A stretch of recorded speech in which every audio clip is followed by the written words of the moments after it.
Welcome everyone to the FATED Connections Path of Exile Community Podcast, episode number 63. We're technically in the 11th week of the Expedition League, and we've already seen the spoiler for the new league, like a 10-second video clip. And since then, we've also been, as GGG promised on several podcast appearances, we've also been confronted with 3 balance manifestos or outlines of thoughts of planned changes that are coming to the game. In part 1, we had the topic of Flasks and Ailment mitigation. In part 2, core character defenses were being addressed. And part 3, which was just released 2 days ago, was talking about elemental damage over time and some other things like curses, auras. And naturally, there's a lot of discussion in the community. People are not exactly sure, are these changes good? Are these changes bad? Before we go into the discussion of the changes, I want to quickly say what I said a number of times when I talked about this on stream and the discussion got very heated. Everyone should know that these are not patch notes, right? This is not a final thing. This is GGG, as promised, sharing their vision for the changes that are about to come in order to give us the opportunity to discuss them beforehand and to take influence by giving feedback, and they will reevaluate their approach. And everything is still subject to change. So that's why I'm saying it's not patch notes. Everything will still change, and we can't see the whole picture yet because, patch notes will give us everything. And, and it's not set in stone, and it's not everything yet, so take it with a grain of salt. But of course, we're here to discuss these changes, and I'm not only joined as usual by BalorMage, but we got supported by one of the POG blasters from Softcore, which is Tuna, of course, up there on the top left. And a very analytically minded YouTuber goes by the name of Tenkiei, who has been around on a couple of episodes recently. So if you started following the podcast during this last league, you've probably seen him around. But Tuna hasn't been on here for a year or so I'm going to give the word to Tuna. Would you like to say hi and introduce yourself a little bit? Welcome, Tuna. Thanks for joining. What's up, guys? Thanks for having me on again. It's actually funny because I used to be on pretty regularly, but yeah, it's really nice to be back. And I play softcore. I've been playing for quite a long time now. I played Path of Exile arguably way too much, and I enjoy the game too much. And, I don't know. I think I have a pretty broad perspective on both softcore and SSF and how that's played out. But I do have quite a narrow perspective on builds because I'm very picky with them, I suppose. Although I try to be open-minded about all kinds of builds and stuff. So yeah. But yeah, I'm glad to have you back on here, and you're not the only one. Like that's one of the reasons why we increased the frequency of the podcast, is just to be able to have more people back on more frequently. Because I hate it when there's like an entire year between a guest appearing twice. But we used to invite you mostly because of your delve expertise, but you've massively grown as a player of the game. You've escaped the delve, and you've even done some great stuff in Gauntlet, SSFHC stuff, and so on. What's your take on the game right now? As in, like, where do you see yourself? Like, what is your area of expertise? Where has it gone to beyond delve? I've always never really tried to focus on anything. The reason why I was delving so much is just because I really enjoyed delve, and I'm just sort of taking where my mood takes me. Basically, I don't know. I've never really been too focused on something. If I enjoy crafting for a while, I'll craft for a while. But essentially, I just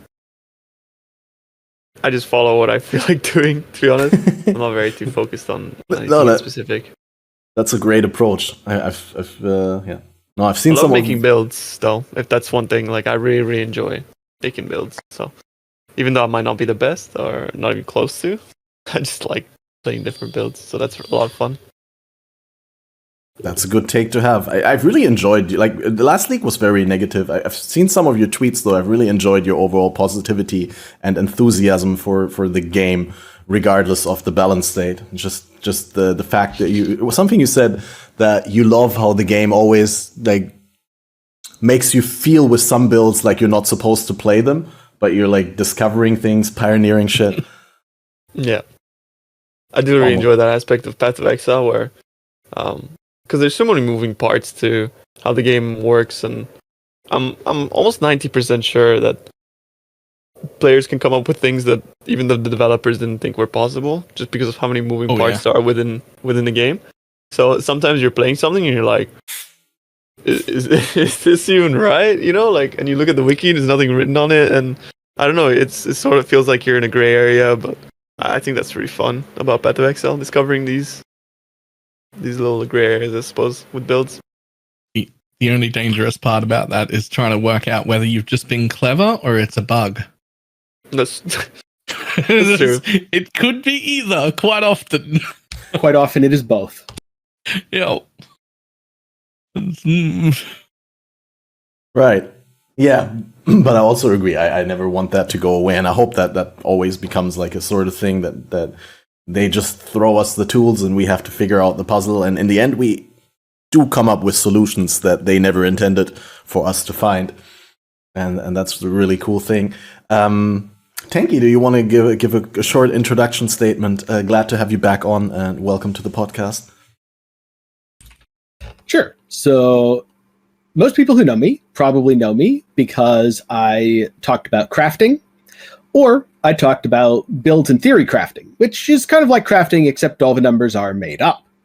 And the reason I like that so much is I like a lot of the math, the analytics, and the discovery behind things, to a point where sometimes it's more fun for me to figure out, well, if I were to craft 1,000 of an item, what happens? And the fact that I happen to do it profitably and can share that knowledge with other people is kind of just an afterthought of opening that Pandora's box of, well, what if I do this?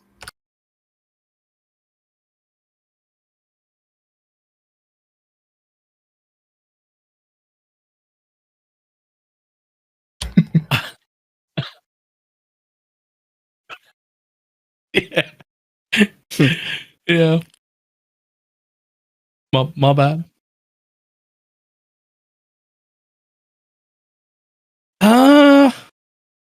Not like playing after the last few days. Also, apparently you're muted.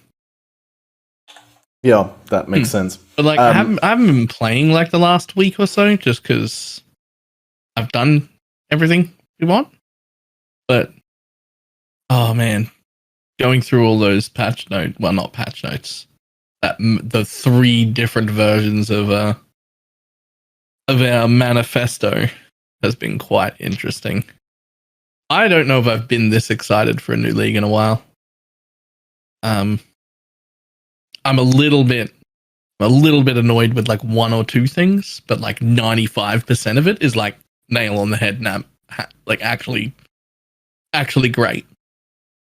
There's a few little tiny bits where I'm just like, that's not at all the right move, but most of it is so good. It all looks really good. I can't wait. For context, just again, the last league, or quickly to catch up the people who I was muted. I asked Balor, I complimented him on the choice of the virtual camera background that you guys can't see in the audio version of the podcast, but you also couldn't hear me, so I quickly wanted to say that again and asked what Balor has been up to in Path of Exile. But quickly for context, you were also among all the negative feedback in regards to 3.15. You were one of the more positive people. You were really happy about the Flask stuff, and so. But I tried very hard to explain it to every single person who ever complained that the reason I'm happy with it is because I see it as the first half of stuff getting changed. I didn't know. I can't sit around and be like, oh, I knew all these patch notes were coming, because like I didn't know how they were going to fix the other half. But it was very obvious to me from the word go. I've said it 100 times on stream to 100 different people. I've said it on nearly every podcast. It's just only halfway there. This is a fantastic direction to move in. I'm very happy about this because I knew this stuff was coming. I didn't know exactly what it was, but I knew we weren't done, and this was the direction to head in. Right? All right. That way you phrase that makes me very curious what you think about the part 1. But before we go into that, quickly to catch everyone up, Tuna, what was your conclusion summary of the changes last league? How did you take it? Because we did lose a lot of power in some places, but it also made for an interesting new build creation space, I guess. Or yeah, I personally some things that they did that I feel were wrong in terms of the player power thing. For example, nerfing critical strike chance. I think that was very silly when you could nerf critical strike multiplier. Whereas I see one thing to be build enabling, I see the other thing to be quite abusive. So tackling it that way, it's like, oh, you're nerfing crit, so you're sort of disabling builds that rely on crit, maybe like poisons or whatever, right? But you're not nerfing the abusive 800 crit multi, Ellie hit or whatever, right? That you see actually like just destroying bosses in a couple seconds. So I feel like the approach to some of the things were sort of a little bit, like from the wrong angle, but I understand that they were trying to do right for the game. So at the end of the day, I can't fault them for trying to do right by their game. And all I can do is just try to enjoy myself. At the end of the day, it is a game. So yeah, I still always liked base Path of Exile. So even if it were like a single player game and I was isolated from other people, I would still enjoy it. I probably wouldn't play it as much, but it's a good game regardless. So I wasn't really that upset about it. I thought Expedition itself was a great league as a league mechanic. So Expedition was definitely in the top 3 among among the top 3 of the league mechanics of all time, I think, personally. Ooh. Absolutely. Shit, I don't even put it in my top 10, probably. It might make it into the top 10.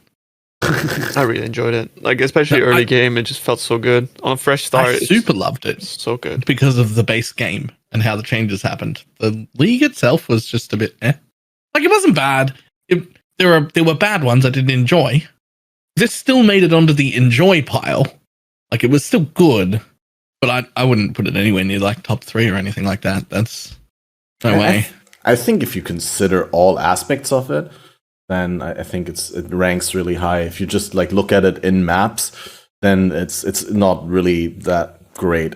But especially once you reach the higher levels of clear speed, it just becomes annoying to slow down and to read the stuff. But the end game aspects were great. We had so many bosses. The NPCs were awesome. Like, there's so many aspects of it were just similar to other leagues, but better, in my opinion. That is. Quickly, one question more to Tuna before we let Tenkiei sum up his thoughts on 3.15 once more for everyone in the audience. Tuna, what stood out to you as something that needs to change, something that was in a bad state in 3.15? So if I had to pick out one thing, or 2 or 3, like the most pressing issues that you wanted to see addressed? I mean, I found the Flask change initially to be just extremely annoying, and it turned out to be actually really annoying because for me, it didn't solve anything when it comes to like how they provided us with ailment avoidance and things like that. How they just had 1 second avoidance, and they were saying like, "Oh, we don't want you to press your Flask that much," but now you have to press them more. Because that you have to remove ailments reactively, and playing reactively in Path of Exile is not really very common, right? So it's not like really a thing that you do, I guess. But when it ended up being like when you got fast clear speed, I just put instilling orbs on everything, and they were going automatically anyways, so that didn't matter. And I just got ailment avoidance on my character. But for early league, it felt really bad. So I think Flask change was a bit scuffed. Aside for that, I don't know. That's pretty much it. Yeah, I think. No, I agree. The Flask changes were heavy-handed and didn't really serve the purpose that they were intending, at least in part. But yeah, I'm I'm not sure sure I did we'll. not have flasks, if I'm honest with you. I think there's still it's a weird system. Just having this like flaskaholic running around chugging, it's like really strange. I don't really get it. I'd like flasks to just be like, oh, I need a flask, and so I use it. But in PoE, it's just like, just it's weird. I don't know. I think it's just too Nobody iconic wants now. charms. It is too iconic, yeah. And nobody wants to change it to charms, which is I just change it to charms or just get rid of flasks. I don't even care. Anything that makes me click less. But I'm happier how they are now, because at least I only have to deal with it early game. Yeah. And then I just Yeah. make all my flasks automatic and I can just unbind them. Like I never actively use any flask at all anymore. Same. For me, that was one of the best changes they've ever did. Like, well, not ever, but one of the best changes they made to the game in a long, long time. Yeah. Having to actually click flask is just really good. My hands are so much less sore this league than they've been in the past. By the time I'm ready to like be done playing PoE, normally I get up in the morning and my hands are like this, like in the little claws, and like everything's sore, and I'm going to like massage appointments to like have them fix my hands so I can use them again. And that's not happened at all. It's gone from that to like, I feel a little bit more tense than the beginning of the league, but like it's okay still. Hand exercises are enough, right? Like this has been great. It's been great. I find that so interesting always to hear that point of view, because for me it's never the flask fingers that are an issue, it's always the mouse fingers. But Tenkiei, do you want to quickly give us a short overview of your thoughts on 3.15 before we go into the discussion of the announced changes? Sure. So in terms of 3.15, a lot of my thoughts are in the same direction as BalorMage's, where even if there were points where some of the specifics didn't hit the mark, the idea was great, and it was addressing a core problem of flasks are terrible in Path of Exile. They're problematic for almost every area of design. Some things like using flasks reactively, but then not changing the game to be a reactive game, that clearly didn't hit the mark, and we're seeing that with the changes in 3.16 as well. But the base idea of changing flasks, and especially the split between instilling flasks and enkindling flasks, where instilling flasks are now passive bonuses. And we've seen that leaned into even more, where instilling are really easy to set up. You never have to hit your flasks. Or enkindling flasks still exist. So if you want something like on a boss, where your automatic passive flask doesn't really do that much for you because it just runs out of charges, you can have that. It can be way more powerful, and it gives you a meaningful proactive or reactive bonus in the part of the game where reactive gameplay actually does matter. And to address the elephant in the room or the gem nerf, honestly, I think it just comes down to too many people had a favorite character in Game of Thrones, and they didn't realize that character was eventually going to die horribly. Overall, across all builds in Path of Exile, the nerfs were not that bad. If you single out specific examples, yes, those builds were absolutely gutted. Yeah, that's an absolutely fair takeaway. I think I read some people talking about you meant the support gem nerfs, right? The support Yes. gem, more multipliers, basically. I mean, the mana changes were after they walked back on half of them, weren't that bad. But I've seen people say that they were first upset about the support gem nerfs, but then that bringing utility support gems and pure damage support gems closer together made them reevaluate their approach and find new options that actually were more damage than what they used pre-nerf. Except they Yeah. didn't do that. The one They mistake of that whole thing is they didn't do that at all. They said they were going to do that, and then they brought damage ones from 49% to 29%, and then they brought the utility one from 29% to 19%, making it still so much worse that you wouldn't use it.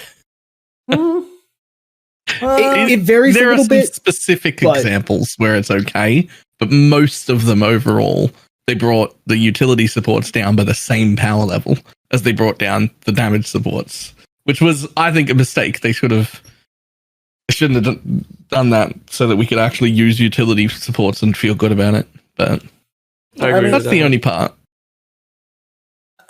But that's also a numbers complaint, and I'm not personally as worried about when numbers don't hit the mark, because we could see that addressed in 316 or 317. True. The idea overall does feel like is in a better place for me now. Oh yeah. Yeah, it's true. Yeah, I think overall things are closer together. Yeah, if you pick out specific examples, some utility supports did also lose a lot of damage, but overall, like percentage-wise, I think they didn't lose as much as the biggest, more multiplier pure damage supports. And then there is some clear winners of that patch, like the flat added damage gems, and obviously the crit stuff. But to not get stuck too long on the 3.15 changes, let us talk a little bit about the Flask and Ailment changes. What do you guys want to start with? I'll just start and say that I was surprised at first and somewhat disappointed to see them walk back on the majority of the changes that they had made to 3.15, where I felt, or that was communicated, that they wanted elemental ailments to matter more, that people had to play around them more and weren't as easily able to reach a state where they could just ignore them. And flasks were supposed to be much less of a super powerful buff at almost permanent uptime, but more situational buffs. And I don't know, for the flask part, they're not fully back to the old power level of pre 3.15, but at least speaking for the ailment mitigation, I think in 3.16 it's going to be easier than ever before to... I think I can say that without disagreement at all. Like, there's no room for people to disagree. I think it's going to be easier than ever before to deal with elemental ailments. Were you guys surprised to see that, or was that something you were expecting? I was fully expecting it. I've talked with you about this before, but there was so much on GGG's plate for 316. They couldn't possibly have addressed ailments in a nuanced way and gotten it right and made everyone happy, while also addressing defenses, while also addressing all of these other topics. I think what they did for flasks leans into the idea of instilling versus enkindling, with increasing a lot of base durations.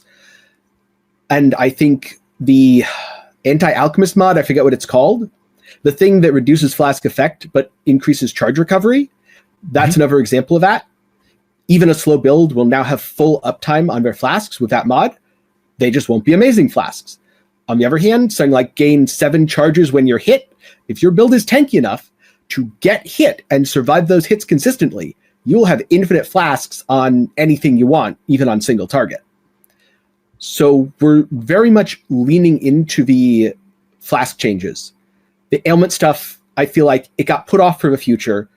I wouldn't be surprised if by 320 we're seeing a major overhaul of ailments, but it's fine if they're putting it off for now.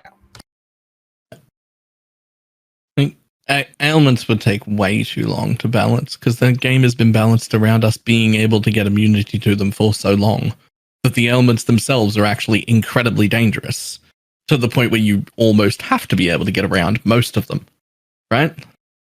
Like they're very dangerous.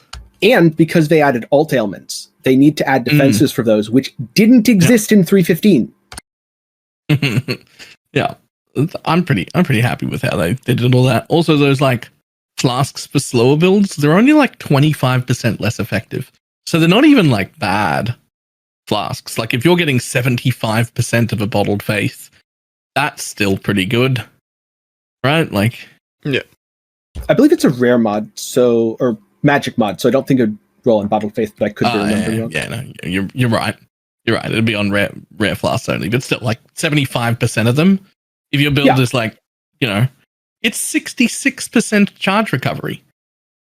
So that's like you can be under half as quick as you would need to be maintaining flasks permanently, and then just put these on and have just slightly weaker flasks, but uptime back to full again. That's great. And if your build is so slow that you can't have full uptime with that mod on, you build shit, and that's fine. It's okay to draw a line somewhere, right? You can't have it work everywhere. But Yep. But so I'm fine with that. 66% charge recovery. If you can't keep up your Flask with that, ship build, try again. That's where I'm going with that one. Yeah, I think, I mean, you mentioned that change, but you didn't mention that they also massively buffed the base duration of utility Flasks. Oh, yeah. So, like, that plays into each other, right? Like, because at the worst, I think they got, like, 40% more base duration? Mm-hmm. Yep. Yeah, and 50 on average, I think. Yeah, so, like, 50% base duration and 66% charge recovery if you need it. That's a very slow build you've still got full uptime on. If I could be remembering wrong, but I think that puts it back to 314 levels of total uptime, roughly. Probably. I don't remember the exact numbers of charge gain reduction. I think it was cut in a quarter. Okay. Yeah, we're pretty much back to what it was. Assuming that Now you it's roll at the least- charge recovery mod. Yeah, but at least now it's like there are choices involved. Like, Yeah. and there are options to, like, my Flasks on every build pretty much look the same in the past, before this league. Like, before this league, the build to build, with the exception of maybe swapping out one unique Flask for a different one, like, oh, Dying Sun works on this one, but it doesn't work on this one, so I'll use Taste of Hate, and it doesn't work on this one, so I'll use a Sin to Swallow or something, right? Like, with the exception of swapping out, like, one Flask, it basically just looked the same. You just pick them up off one character and put them on another. It's fine. Now, I would do things differently depending on what builds I'm running, so that's nice. I like that too. I think they should do something about Basalt, though. That Flask is a bit of a joke. Like, taunt nearby Is enemies it? is for a Flask mod. What? Yeah. Doesn't it What is also that? come with 20% more armor or something? Yeah, but It like does. it used to So be that was a irrelevant universal. this league. Yeah, But it's not going to be irrelevant next league. I think it will be still. You reckon? Yeah. Largely, I Like, mean, it Granite competes is with just other. far better, right? I mean, when you can relatively easily get like 25,000 armor, 20% more surely is better. You can use that as, you can get that armor as a suffix anyways, Flasks. Right? That's just an increased mod. Yeah, I suppose. Like, we Yeah, don't have you'd the stack tree them yet, both. but I'm under the impression that they're adding increased to a lot more stuff. Like, I'm just going to passively have more increased armor than I did before, and then very easy access to more of it. And it actually matters now, to the point where if I'm just wearing armor bases, I will probably have a pretty relevant amount of armor. Yeah, but you know, we got like a logarithmic scale to how much armor scales. So in terms of relative power of what you're getting out of a basalt flask, it's never gonna be good, in my opinion. Because it's like, if you need more armor, then you just get more from, you know, increases or from base, aka granite. And if you have enough, you don't need more. Because you've already hit diminishing returns. So, I don't know. Wait, so we're all agreeing on basalt still being a crap flask, right? Yeah, well, that's what I'm saying. And at the same time, relying on heavily on your base physical mitigation, I guess, from 20% more, which is substantial, right, from a flask. I think it's a bit. I think I'm more of a middle ground where I don't think it's garbage and I don't think it's amazing. It's certainly better than it was. And something else to keep in mind with all the changes to armor is you will probably be getting a noticeable amount. A lot of melee builds like to use Lion's Meow, which takes up your Granite Flask. A lot of builds like to use Rumi's Concoction, which takes up your Granite Flask. So for builds like that, I do see Basalt seeing more use. I don't think it's as strong as it was before, but it's definitely better than it was in the past league. Fair. Yeah. No, I mean, with the changes to armor coming, that base amount of armor that you get from a granite flask is going to be almost twice as impactful. Certainly with all the increased scaling that we were talking about and stuff. I just think it's going to be really hard to fit in both unless we're talking about builds that are super invested into armor, that are running Molten Shell and everything, and then maybe you care about the 20% more. But other than that, Basalt Flask is probably not going to be worth a Flask slot, seeing that we got so many other good Flasks now as well. I want to talk a little bit more about the ailments. The places where ailment avoidance has been improved, or the availability of the ailment avoidance has been improved, is not just limited to, but including skills, where we've seen a lot of skills get partial or full ailment avoidance or immunity. Flasks are back, where previously utility flasks would only remove ailments and grant immunity if you removed only. Now we get the full immunity during flask uptime again. Then stuff like Consecrated Ground, because that's not ailment, that's reduced curse effect. But on the passive tree, we get new avoidance. We get a ton of avoidance in the Pantheon system. We get more powerful mods from the crafting bench and new mods. The influenced mod pool will get new stuff. Essence mod pool, Abyss Jewel, ailment avoidance has been buffed. Even the Cluster Jewel Elegant Form, the notable on the Dodge Jewel that gave you 15% ailment avoidance, is now 20%.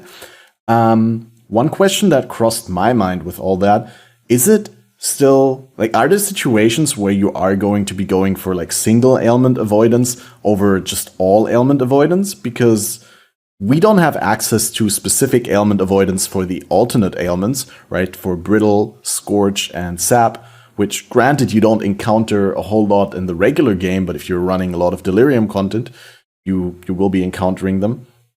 And do you think there's still a place for, like, single ailment avoidance with how accessible all ailment avoidance is? Like, is it more than a stepping stone? That's the question. I mean, in softcore, people always just cared about getting frozen because that's like it's like getting stunned, right? So I guess I could see that in softcore, yeah. But otherwise, so easy to get full ailment avoidance now.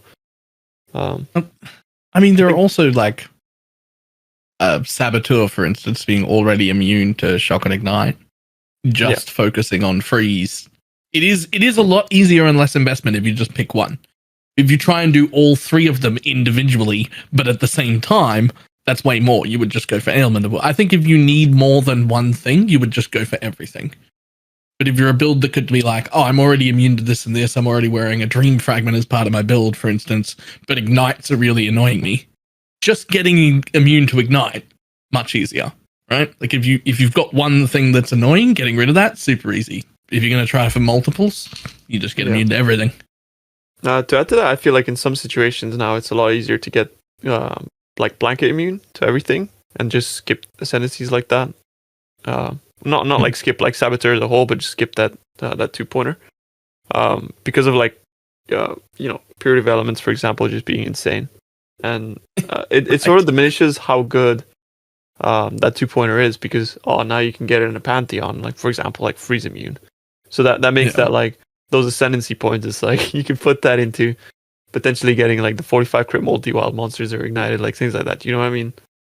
And then focus your defenses more on your gear, or get Purity of Element with potentially, we don't know yet, but a small cluster jewel that gives you 60% mana efficiency on Purity of Elements, making it like obviously something that you'd want to run. Like freeing up that many suffixes on your gear is just insane, right? For the relative power you get. I really shouldn't say this. Shooting myself in the foot. Say it. There's an Ools for Purity of Elements, and that's just free resistance and immunity to everything for an amulet slot. Yeah, but amulet slots are very expensive. Really good. I think the mana efficiency that we have now is going to allow us to run like 350% ores. 350 should be pretty standard, yeah. 350s or 250s and 225s, depending on what you want. Exactly. I think we'll see more of 250s, 225s. Yeah, definitely. That's more realistic. So I would see like maybe a Purity of Element, a Hatred, and a Herald, and maybe, I don't know, on top of that, Aspect or something whatever. Else, yeah. Aspect, Tempest Shield.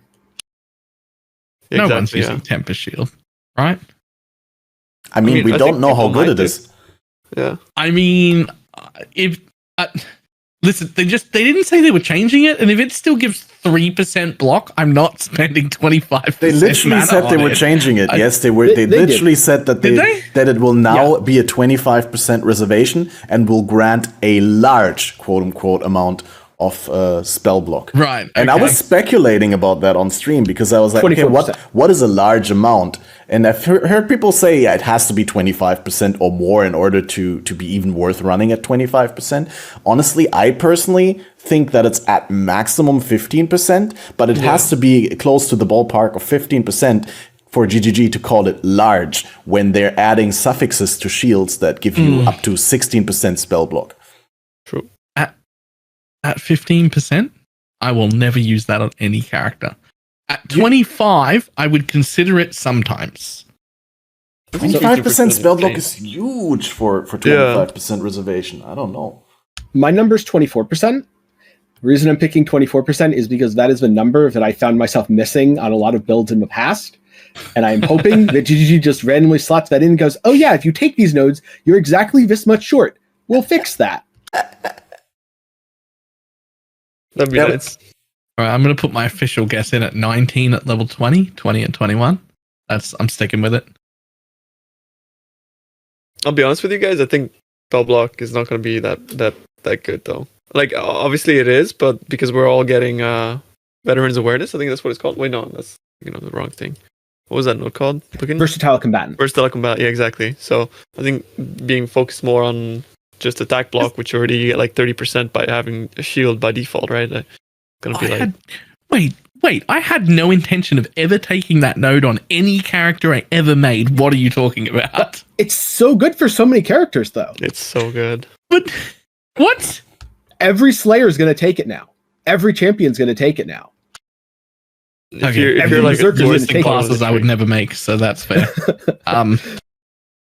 If it depends on where it is, right? If it's in the center of the passive tree, then I'm pretty sure I'm gonna path there with most of my builds to just grab that because it's just be too good. I think we're going to see it smack dab. You know that slightly awkward accuracy node between Marauder and Duelist Start that no one takes? I think it's going to be right there.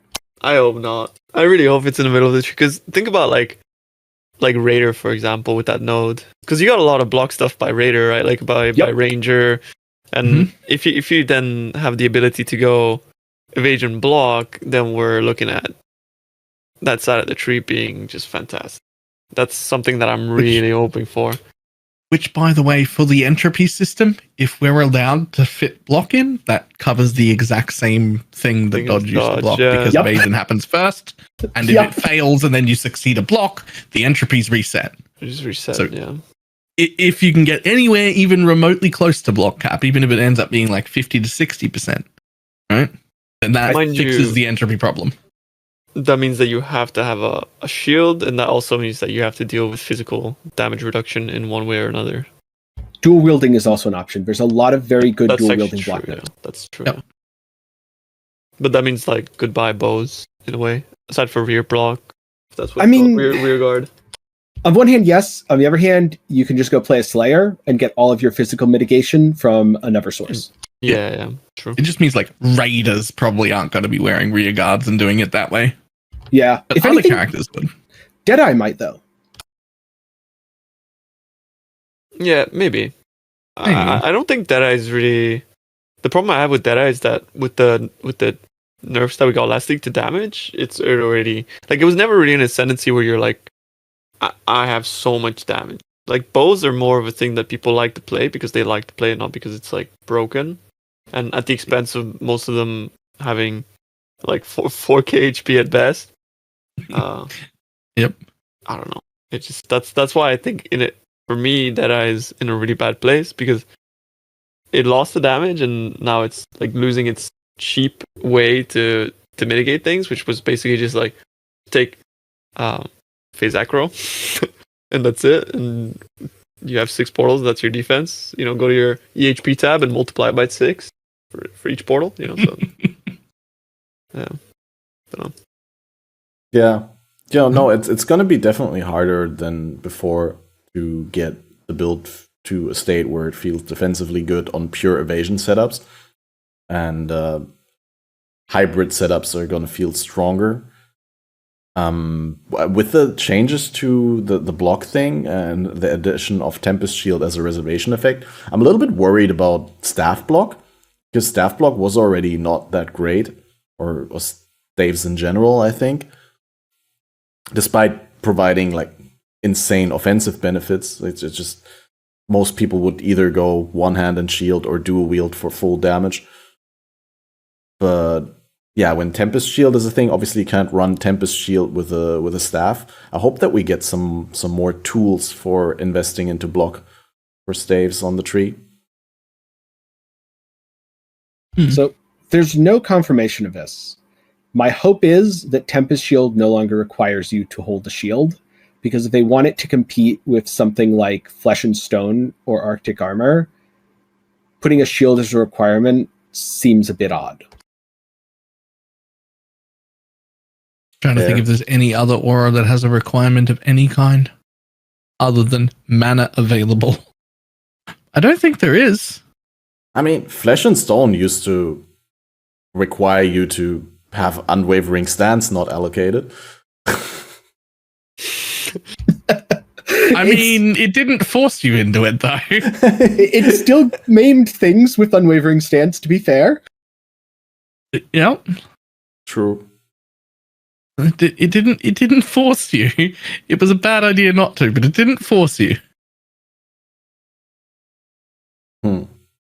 I mean, that's a curious thought, definitely. Tempest Shield not requiring a shield anymore. I don't expect that to happen at all. Yeah, me because or at least they'd have to make it so that you get a different amount of spell block if you're not using a shield. Like a smaller one. That I could see, especially since they have to be over 8%. Otherwise, you're just going to use a Discipline Watcher's Eye. They have to be over 16%, because otherwise you're just going to use a shield. But if you aren't using a shield, they don't have to compete with a 16. So if the earlier number was something like 24%, maybe it's 16%, and then the 50% more effect of the aura if you have a shield on. Alright. I'm not really too sure how much block you can actually get with a staff. Personally, I'd have to probably put that into POV. You can cap with attack on block, certain characters. Yeah, with attack you can cap. With spell, I think I ended up at like 50, 55, something around there. Yeah, I was gonna say That's 40 still to really 60. good. Yeah, I'd have to take a look, because maybe again with versatile combatant, staves could be really good. I think they provide so much damage. I think the staff nodes are the most damage anything on the tree, basically. I see staves kind of falling into the budget option. With enough min-maxing, you won't really want to use it because you don't need the damage anyway at that point, and you can get more quality of life out of a shield and a weapon, or two weapons. But they offer a lot of damage for cheap, and they should offer enough block for cheap, and you probably wouldn't have a life or ES gain on block shield at that point anyway. So you're not losing out on that aspect, which is the best reason why you should be using a shield, by the way. And so I feel like staves will become the really good budget option. And then the high-end setups will all be one-hand and shield.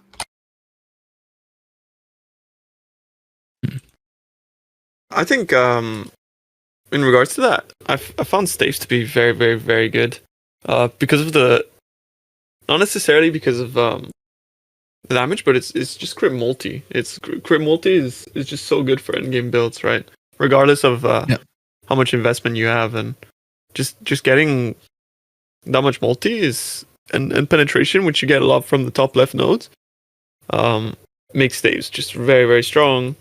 It's just very difficult to craft a really good staff, and it's also awkward that all the staff nodes are by Templar, so those are the drawbacks of it for sure. But I guess foils are definitely like the highest investment, but it depends on the build, I suppose. Yeah, there's a lot of variance here between melee and caster and all sorts of different skills and builds. Yeah. I think attack staffs like staves are. I think they're in a really good spot if you get like a very good staff and you're playing like Berserker or something. you can make some insane stuff with that. I'm definitely curious to see that.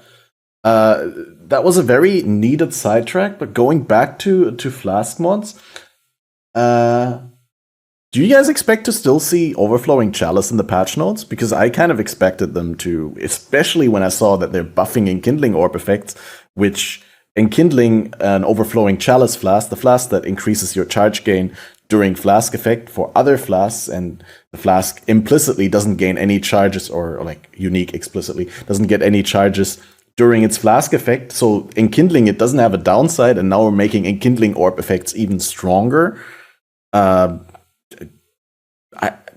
Do you think it's going to be like mandatory in every flask setup? Because it's such a good flask, at least for farming. Or do you just think with you don't even need it to maintain all your flasks unless you're using super unique? I don't generally use it at all. Yeah, I used it on one build last league, and for everything else, my sustain was fine without it. So I don't think it will be nerfed. No, I just found it odd because it seemed like such a either an oversight or like, I don't know, a free giveaway for one league is like, okay, yeah, you can have this flask as a band-aid fix if you feel like you can't sustain flasks enough, and it won't have a downside if you enkindle it. But it just always seemed like a weird thing that was the only flask in the game that had like no downside when you applied enkindling orb effects. There's two, I believe. I'm pretty sure that Soul Ripper has the same line. Oh, right. Oh, yeah. I forgot that existed. Yeah. Yeah, I was going to say no one uses that.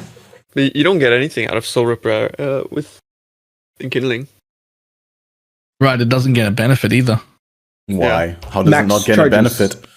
There's 5 different enkindling effects. Yeah, right. Yeah. Yeah, you don't enkindle it from our flask effect, but you still can get a benefit from enkindling it. Yeah. Reduced charges used, charge recovery, max charges. I don't think reduced charges used would do anything on it, because I believe it says uses all charges. Oh, okay. Yeah. Yeah, it does. I'm unfamiliar That's with why it. you want to get like less charges. I guess like duration is also bad.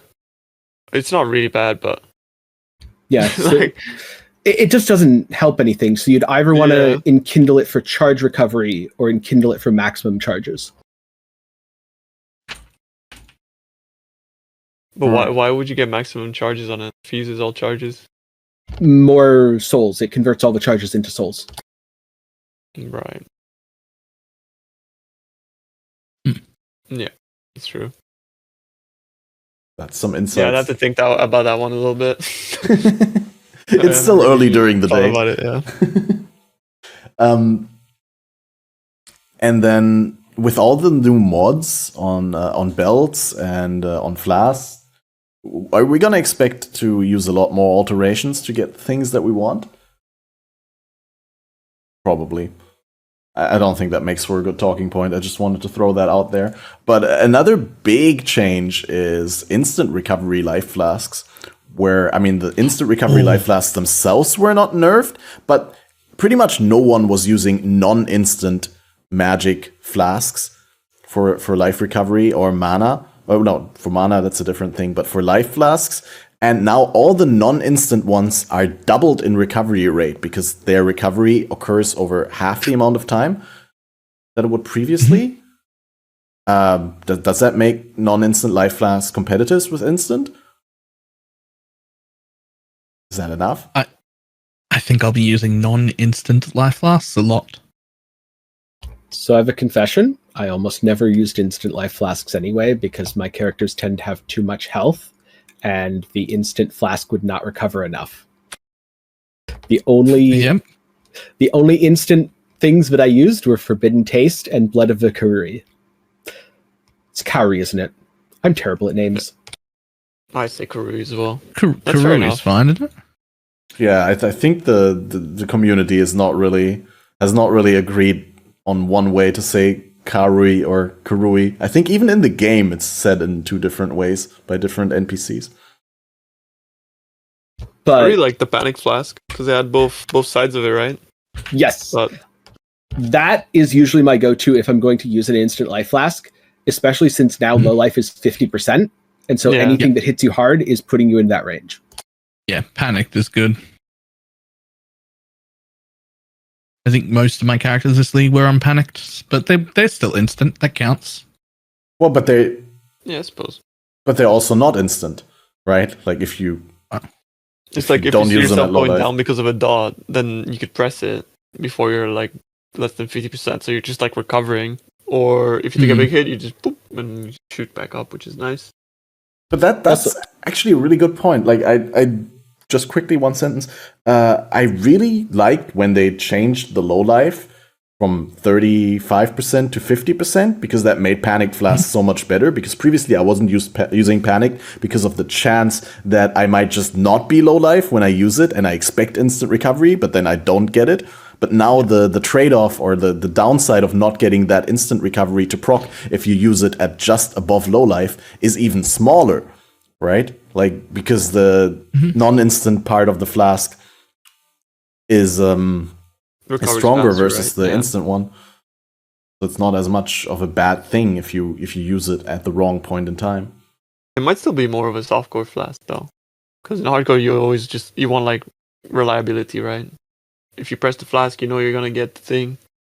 Because imagine you want like a panicked, like instant heal, but you press it at 51%. Your character dies. Like we can afford that on softcore. No, that was always my reason not to use it, and that's exactly what I meant. But now it's like less of a difference between the instant and the non-instant one. So it might. I don't know. I have to run the numbers. But the thing is, Panic doesn't have a downside of, like, it doesn't reduce the overall recovery of the flask. Doesn't it? I thought it did, but not by as much. Yeah, it's like 25% or something. Although, not quite as much as the 50. I'd have to check. 66. Please, sorry. They might have removed that. I forget with all the new mods and all the changes. I know they also made Catalyzed way better, and Catalyzed was already very good if you ever scaled Flask Effect.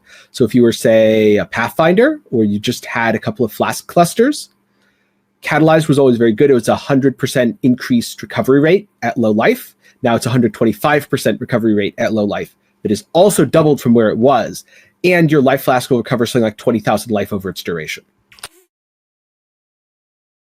It's crazy. Who needs Slayer Leech?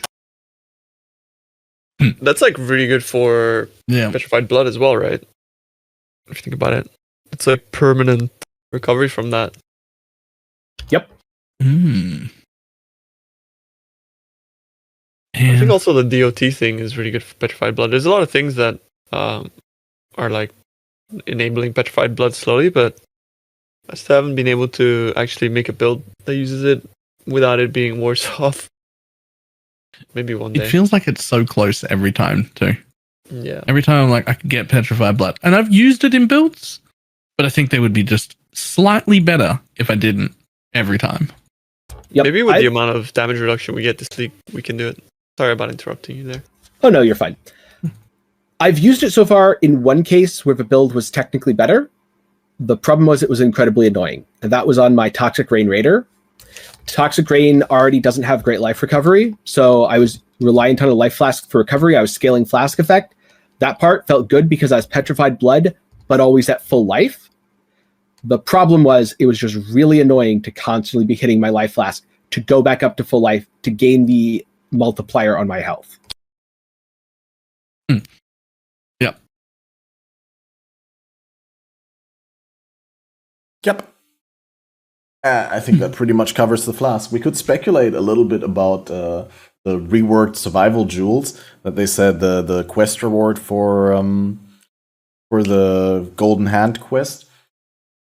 You get a jewel that reduces your flask charge gain from kills, but gives you a different, interesting way of generating flask charges. Yeah. But we don't know exactly how it works yet. But it's likely that for below average fast players, like people who play the game extremely slow and smell all the flowers, these will be really helpful.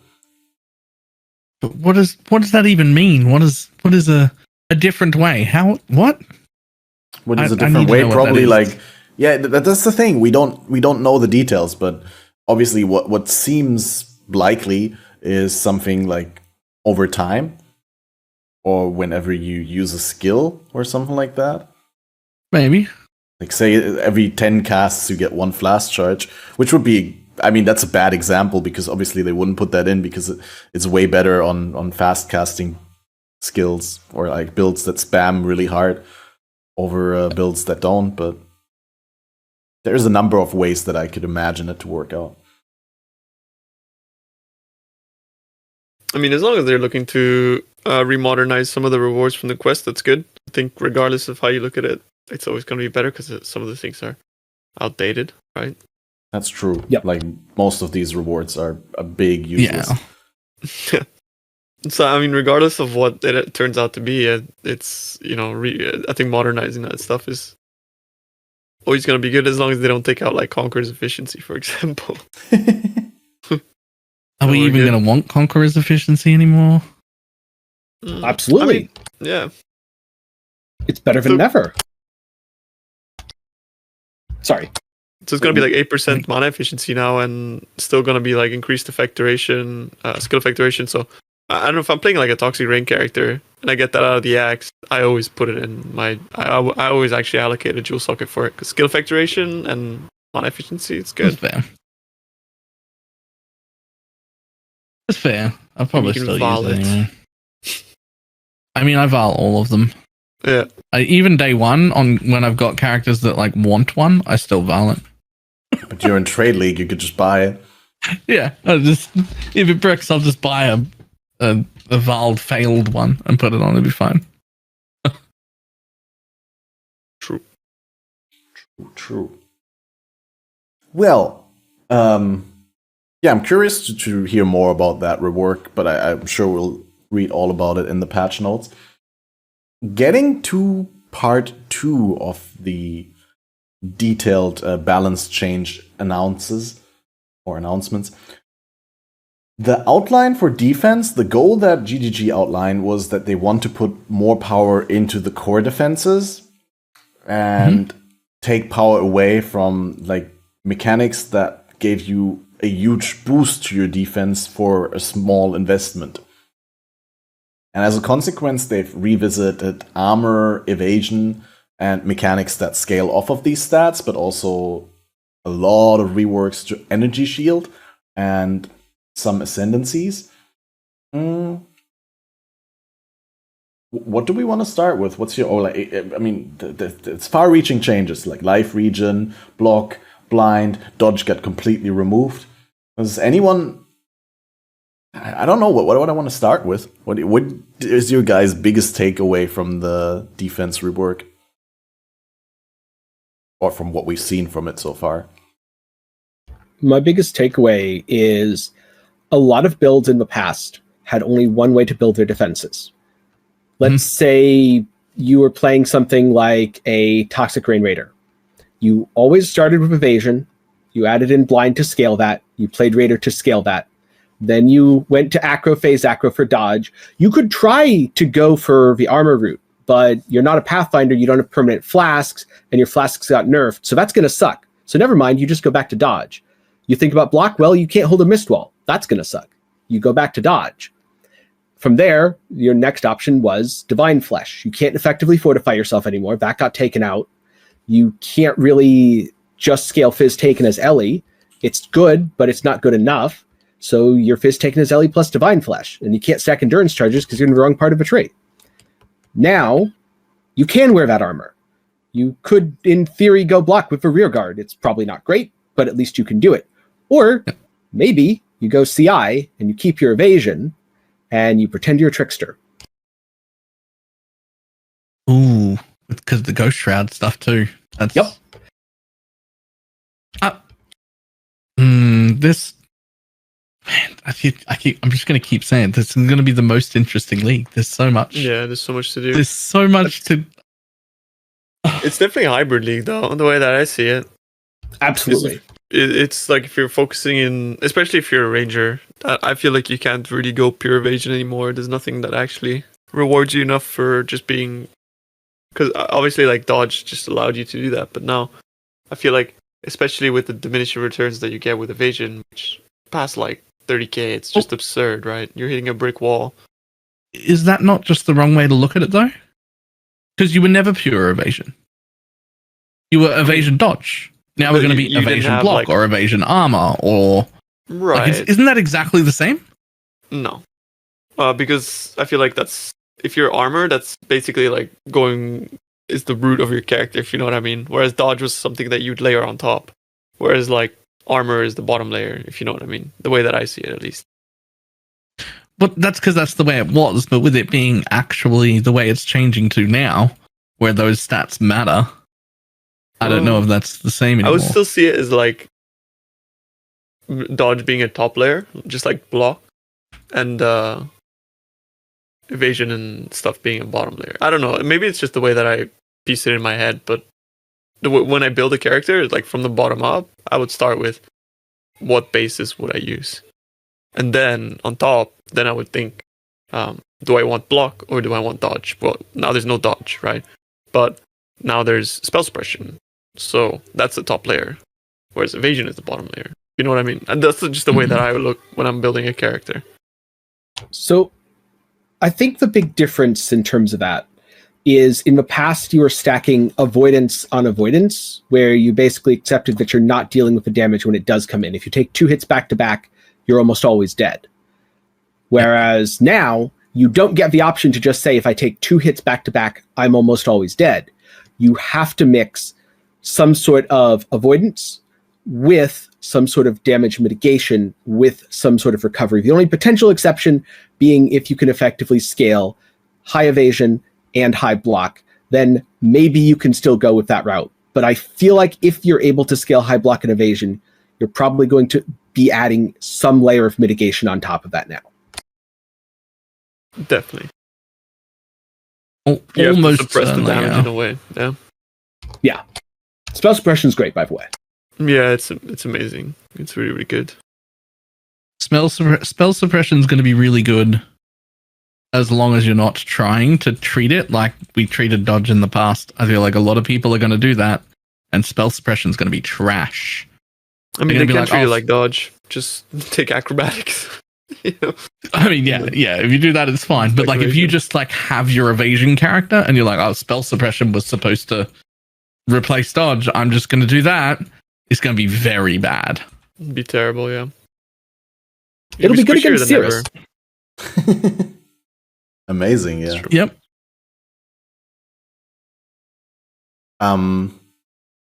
The way I look at it is like previously with evasion, you were, like Tenkiei said, pretty much locked into just picking up dodge, and that would make any investment into block, armor, or energy shield significantly worse. And now you don't have that downside anymore.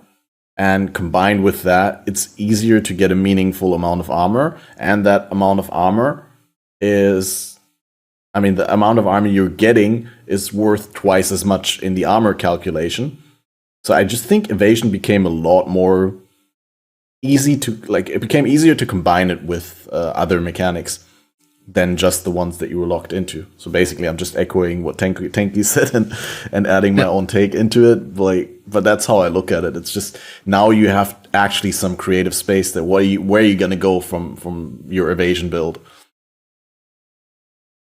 Where previously you just did one thing because it was the best thing, and I somewhat empathize with people who say, yeah, pure evasion is just bad now and you won't ever play a pure evasion character again. But let's be really honest, like, pure evasion was one of the best archetypes in the game, if not, like, the best. Like, pure evasion spellcasters was at least what I played largely. I think GGG recognized that, and they're not even trying to hide it, but they wanted to nerf it. They wanted to nerf the... Oh, it's more like, if you look at softcore, right? And I'm looking at this from softcore because obviously that's what I know, but every single character just took phase aggro. There was just no downside. It's just like, take... you don't even have to worry about evasion. Most people didn't even care. It's just take phase aggro, you're just better off. If you're on the right side of the tree, which most softcore builds are, you just take it. and they wanted to make you think a little bit more about defense, and that makes sense. So I see what they're trying to do. As much as it sort of makes me a little bit sad because now I have to, like I don't know. I really sort of liked that dodgy playstyle. If that makes sense. But at the same time, now there's so many more tools that we have, so it's just gonna have to be rethink and adapt, I suppose. Yeah. Oh man, so many new builds. There's going to be so many new builds, and so many old builds just being done in super different weird ways. I want to start playing now. Yeah, it's really impressive. Like like I said in the intro, it's been a roller coaster of emotions, and we haven't even seen the actual reveal. Like no one knows what the league is going to be about, and we're so engaged already in this pre-league discussion. It doesn't matter. I don't care what the league's about. Another thing that I think tends to get missed with the combination of evasion and dodge specifically is it created a lot of unhealthy playstyles where you wouldn't learn from your mistakes because you didn't know you're making them. And Tuna, I bet you're super familiar with this from delving, where if you have a lot of dodge and evasion, you don't know that you stood in the big dumb thing that you should have avoided because you just don't take damage from it.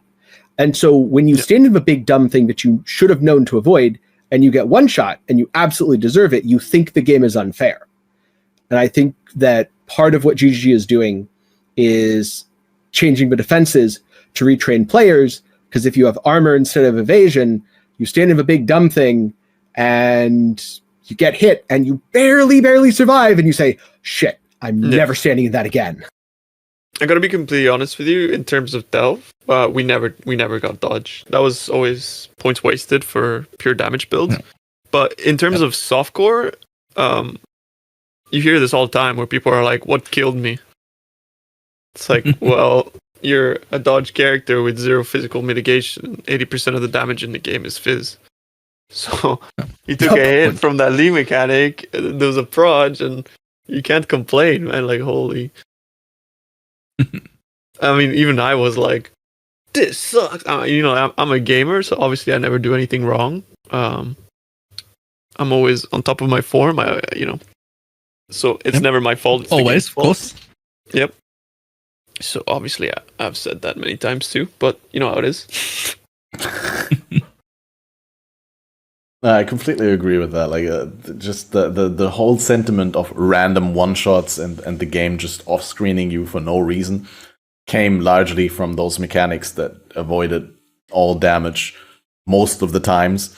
And then sometimes you would just take the full damage into your face and you die and you'd be like, wait, why do I die now? This is unfair. And it created an unhealthy relationship to defenses in the game, I think. Definitely. Although we can't only, like, there is some things that are just completely unjustified. Like ore stacking, like, like Dan's Rip this league, for example. He's just walking around on this insanely tanky character and then just a spear comes and just blows him up. From 100 to 0, he's got 45. He's got like all that. It's just like there's some things that are still. Do you think that'll be better? Look at him. With all the base armor and changes and stuff.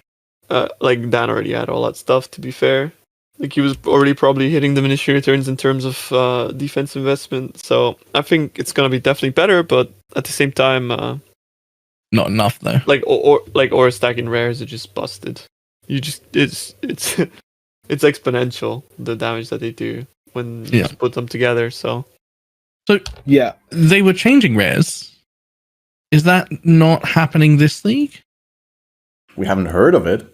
We haven't heard, so I feel like it's being put off a league, but that makes sense given the scope of the other changes.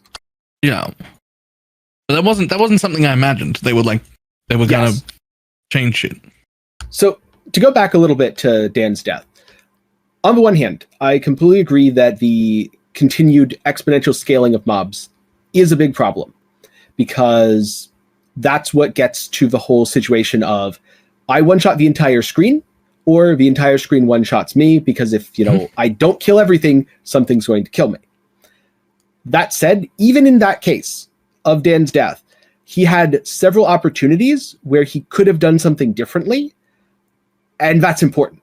There's almost always opportunities to do something differently. He could have chosen to not unlock that monster. He could have chosen to not walk away. He could have moved in a different direction, less linearly. There was some choice in the situation, and I think it's important to bring that up because often with how fast the game is, people feel like they have no choices when what really they had is no reaction. True. Also, That's a pretty isolated example, though, because imagine something like Ultimatum. You have no choice when monsters spawn. You're stuck in a circle. Either you leave or you stay. So, yeah, well, and the choice is to leave, though, right? Like, yeah, there is a you choice. can't. Sorry. So the point of that is when it comes to like things like hardcore, there are perfectly valid times where you should enter a map, see a mob type, and be like, this was already a super dangerous map. I'm just going to go. See ya. And just not do the map. yeah, I suppose. And that is a choice, and it's an okay choice for that to be, it's okay for that to be a choice, right? Where you're like, I've already rolled a relatively difficult map that I shouldn't, that's already dangerous for me. And then you walk in and there's like the most dangerous mob type in the world. And you just go, I'm just going to leave. I'm not staying here for that. Example, Yep. I rolled an LMP map and I don't really want to run it, but LMP, sure, I can run it because it's the only damage mod on it, but then you go in and you have cannibals on the map. Yeah. And you just go, oh, well, ripped map, see ya. And I think that's okay, that's a thing. Not that I think we're in an okay state with one-shots from off-screen. I'm just saying that, those choices being a thing is okay. Yeah. More than okay, I think. That's kind of my point. I think those choices should stay in the game. There should be things where you say, this is too dangerous, I shouldn't do this. Even if there is also problems with exponential mob scaling. Yeah, I doubt that the game is not in a perfect state right now. I doubt we're going to get to a perfect state with the changes in the patch. I mean, it's just one patch. It can't fix all the problems in the game. But I do think that the changes to defense will open up space for the game to become more fair. Because over the period of the last years, the game has been increasingly balanced around players having access to these insanely strong defensive mechanics that avoid most of the damage. And that is what plays into creating that unhealthy relationship to taking damage from enemies, where most of the time you don't take any damage, and then when you do take damage, all of a sudden you're dead. And you don't really see why. And by reducing the complete avoidance that we have, I mean, I already called it sort of in one of the previous podcasts or two, that likely block and dodge is going to see some changes. I didn't know that they're going to remove dodge entirely, but I mean, no one could have called that.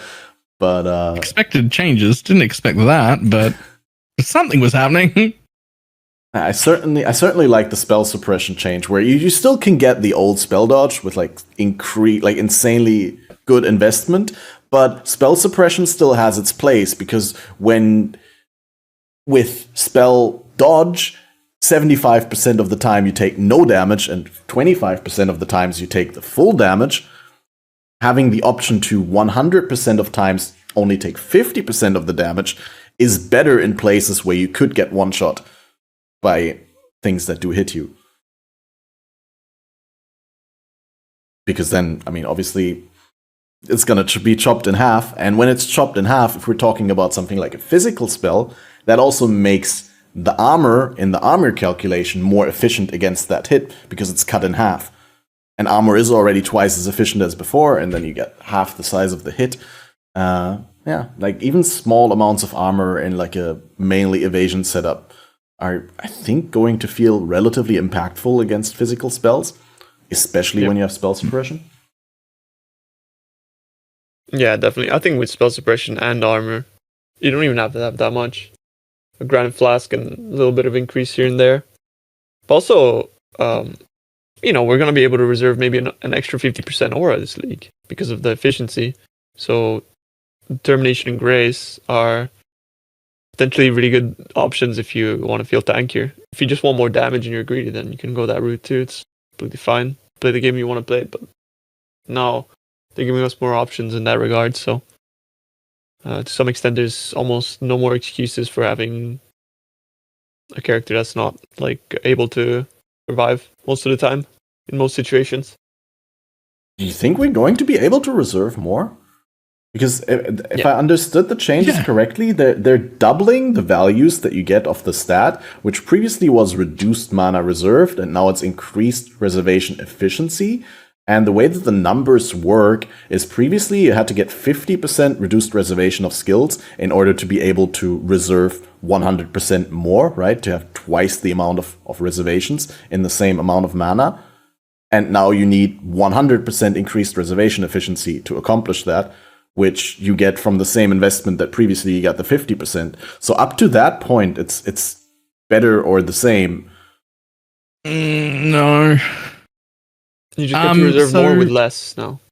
Yeah, with less than 50% or less than 100% increased reservation efficiency, I think it's better. But once you cross that line and you get more, then it starts getting worse. Yeah. Than it was before. Yeah, but I don't... Yes, but the level of investment that you required from your gear, passive tree, jewels, whatever, right, to do that, to fit in 150% aura, will now be significantly less to fit in that one first aura, right? Yeah, that one additional aura will be less, yeah. That first 50% aura extra comes in nearly for free. Like, so cheap. Is the point there. So, like, most basic characters will just have an extra one. It'll be fine. Fair. Up until that point, and then after that, it obviously gets a lot more expensive. But yeah, essentially, it's the ability to reserve an aura for much less investment. Because otherwise, right now, like, you need quite a bit of investment to get another aura in. So considering that, also, if you look at things like Supreme Ego, that becomes a lot more attractive. If you're wanting to like juice up your hatred and you want to reserve some heralds or something. And then on top of that, you got like maybe Tempest Shield and I don't know, whatever else, right? So it's just Purity of Elements. You can't reserve Purity of Elements, I suppose, with Supreme Ego. Yeah. If you want a damage aura, that is, right? Yeah. Yeah, it's either the damage aura or purity. Or, yeah. So you can only reserve like heralds and utility stuff if you have Supreme Ego. Actually, I'm not sure if Tempest Shield's gonna be treated as an aura. No. I forget how that would interact with Supreme Ego, but I did just think of an interesting idea that you could do. You reserve Purity of Elements as your Supreme Ego aura, and then you use the boots, and you put all your other auras in that. Yeah, you can do that. March of the Legion. March of the Legion is a valid thing, but only if you have like duration scaling. Otherwise, it's horrible. Duration scaling and cast speed. Otherwise, it sounds free, but in practice, it's not. It's really like hard to actually make it feel good in a build. I was gonna keep it for the aura part, but now we already kind of moved a little bit into auras as a little sidetrack, and I do enjoy these. So it's not a bad thing.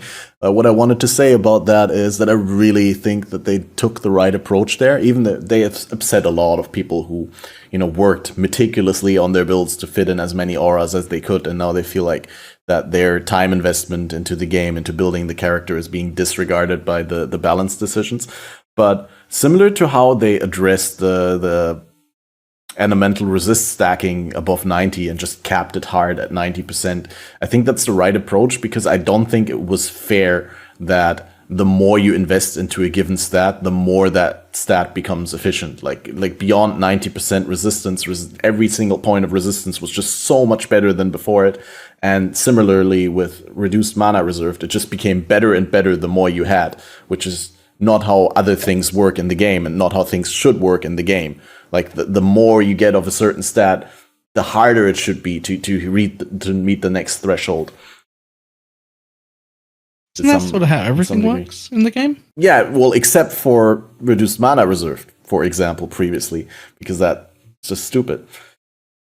That at a certain point, hypothetically, I don't think builds reach that point, but if you were to go from 98% reduced mana reserve to 99, that would be like 50% less reservation. And that's just insane compared to what 1% reduced mana reserve does when you don't have any of it. But you did get to a point where it was kind of like that, right? Where the more you have of it, the better it is. And then you find that like 1% reservation, all of a sudden it's like, oh, I can fit an extra aura. It's like, with 1% exactly. reservation, it's like, holy. Yeah, you take and that's why I mean it's a good challenge. And you're like, oh shit, okay. Yeah, there were always weird breakpoints, and I mean there's still going to be weird breakpoints, but they're a lot easier to achieve now. Yeah. And I think overall it's really, really good. Like maybe I think that maybe like in standard, you know, people like to play standard. Obviously, they shouldn't have completely diminished their efforts. Maybe make that stuff go legacy. Let them have fun. You know, I feel like standard in a way, it's like it's a playground where people can do what they want, and people that don't have too much time invest long term into their characters. So completely destroying all their builds is a little bit feels bad, man. But in terms of trade league, it's a really, really good change, because now if you look at it, imagine you invest 200x in a character, and it does, I don't know, I'm just gonna put arbitrary numbers like 30 mil DPS, and it has like okay defenses. If you split that 100 into a carry and a support, you're gonna do roughly the same now, but you're gonna get 50% quant. But it's also gonna be more effort because you have to have someone log in and things like that, right? So it's gonna be like an almost similar balance, but it's still gonna be more in favor of group players because of the quantity and stuff like that. That's until you get to bigger groups where potentially you can have people specialized in specific things like defense, damage, and then they all complement each other. But you can't really balance the game around those people, I feel. It's probably a cursed scenario for the developers to be able to tackle, where it's like, oh, we have to account for 6-man parties, so everyone is going to suffer because they can do this, you know? Rip incursion. Mm-hmm. So I don't know. It's just a cursed scenario, really, for the developers to tackle. And I feel like a lot of the time we don't really appreciate how difficult it might be for GGG to fix these issues. I think they've done a pretty good job. Like, I wouldn't want to be a developer to figure this stuff out personally. Oh, but again, I wouldn't even want to be someone who tries and thinks of the solution, let alone actually balance the numbers. Right. Yeesh. I'm lucky to be in a situation where I can just be the guy that complains about it, to be fair. Yeah. Yep. But yeah, I think, again, back to the statement, I think they should have just left standard alone, man. Like, legacy stuff is fine. So I don't think they could, though. That's one big flaw of the cluster jewel system. They can't actually have legacy notables unless they completely discontinue that notable and make a new one. And so they had to do coding issue. Yeah. Okay, yeah. They had to change at least the cluster jewels full legacy. I see what you mean. They could make legacy cluster jewels that have a legacy notable pool, but that's just bloat and makes it really unintuitive for new people starting in standard. They do exist. There's, what's it called? The +1 Impale notable. That is full legacy and it exists on standard, and you cannot roll it anymore. Yeah, you can't even roll it on those cluster jewels. Like if you were to chaos that cluster jewel that's got it on it, you'll never get it back. It doesn't exist. Yep, but it technically does exist, and I think that's the only case where they've straight discontinued a notable. But that's what they'd have to do to allow notables to go legacy, and I still think they'd have to discontinue the entire cluster, which I guess they did do in this case, so they could have left the enchantment alone. Right. But otherwise, I think the enchantment would have also automatically changed to the new effect. What's even going to happen to the mediums? Like, are they just going to be blank when people log in? That's an interesting question. You just log in, your medium cluster is blank. just empty. All the points are taken. None of them do anything at all. Yeah, that's a very fair point. Maybe it'll become whatever the next random ID in the database is. So if let's say 12117 was Aura and 12119 is Ailment, it's now going to be an Ailment cluster. Yeah, fair. No, I think at least for like I hope that at least for those that they changed from medium to small, that the medium will remain as legacies. They did change the aura effect clusters, but they also changed the curse ones. I was naturally assuming that when they nerf aura stacking for support characters, and they also nerfed it quite significantly for characters that just stacked auras for their own benefit, because they don't have quite as much access to aura effect anymore. And of course, it's harder to get all the reservations in. But I was expecting that everyone would gravitate towards curses, or at least the support characters would gravitate towards curses. And then they also nerfed curse support characters quite a bit. Ooh, yeah. Do you think that's impactful? I think the biggest impact has nothing to do with support characters and has everything to do with the fact that there was very little reason not to run a curse cluster for things like free Culling Strike or a nerve on almost any build last league. Yeah. That being said, if you're only using one curse, that individual curse has been buffed by a lot this league too. Right? Like if you decide to put in one single curse effectiveness cluster of a specific curse is way more useful. Maybe even useful enough to warrant using. Yeah. But the curse I think effect is clusters are on small clusters instead of medium now as well, so they do compete with other smalls like Life or Energy Shield. True. Or just a jewel, right? Which obviously jewels are insanely overpowered. But in a way, they're adding like certain notables that we don't know what they're going to be, and they teased to one being this is for aura specifically, but 60% efficiency of zealotry, right? So getting a lot of reservation efficiency on one specific aura, which is a lot, 60%. And it's not something we had access to. Like damage aura efficiency, we didn't have that. It was True. It was specific to, like Purity of Ice, or maybe I need to look at POEDB real quick though. The closest we had to that was the damage aura effect cluster, which was one of the old ones. There was never a reservation for damage. It was all for the utility to try to get people to use them. Yeah.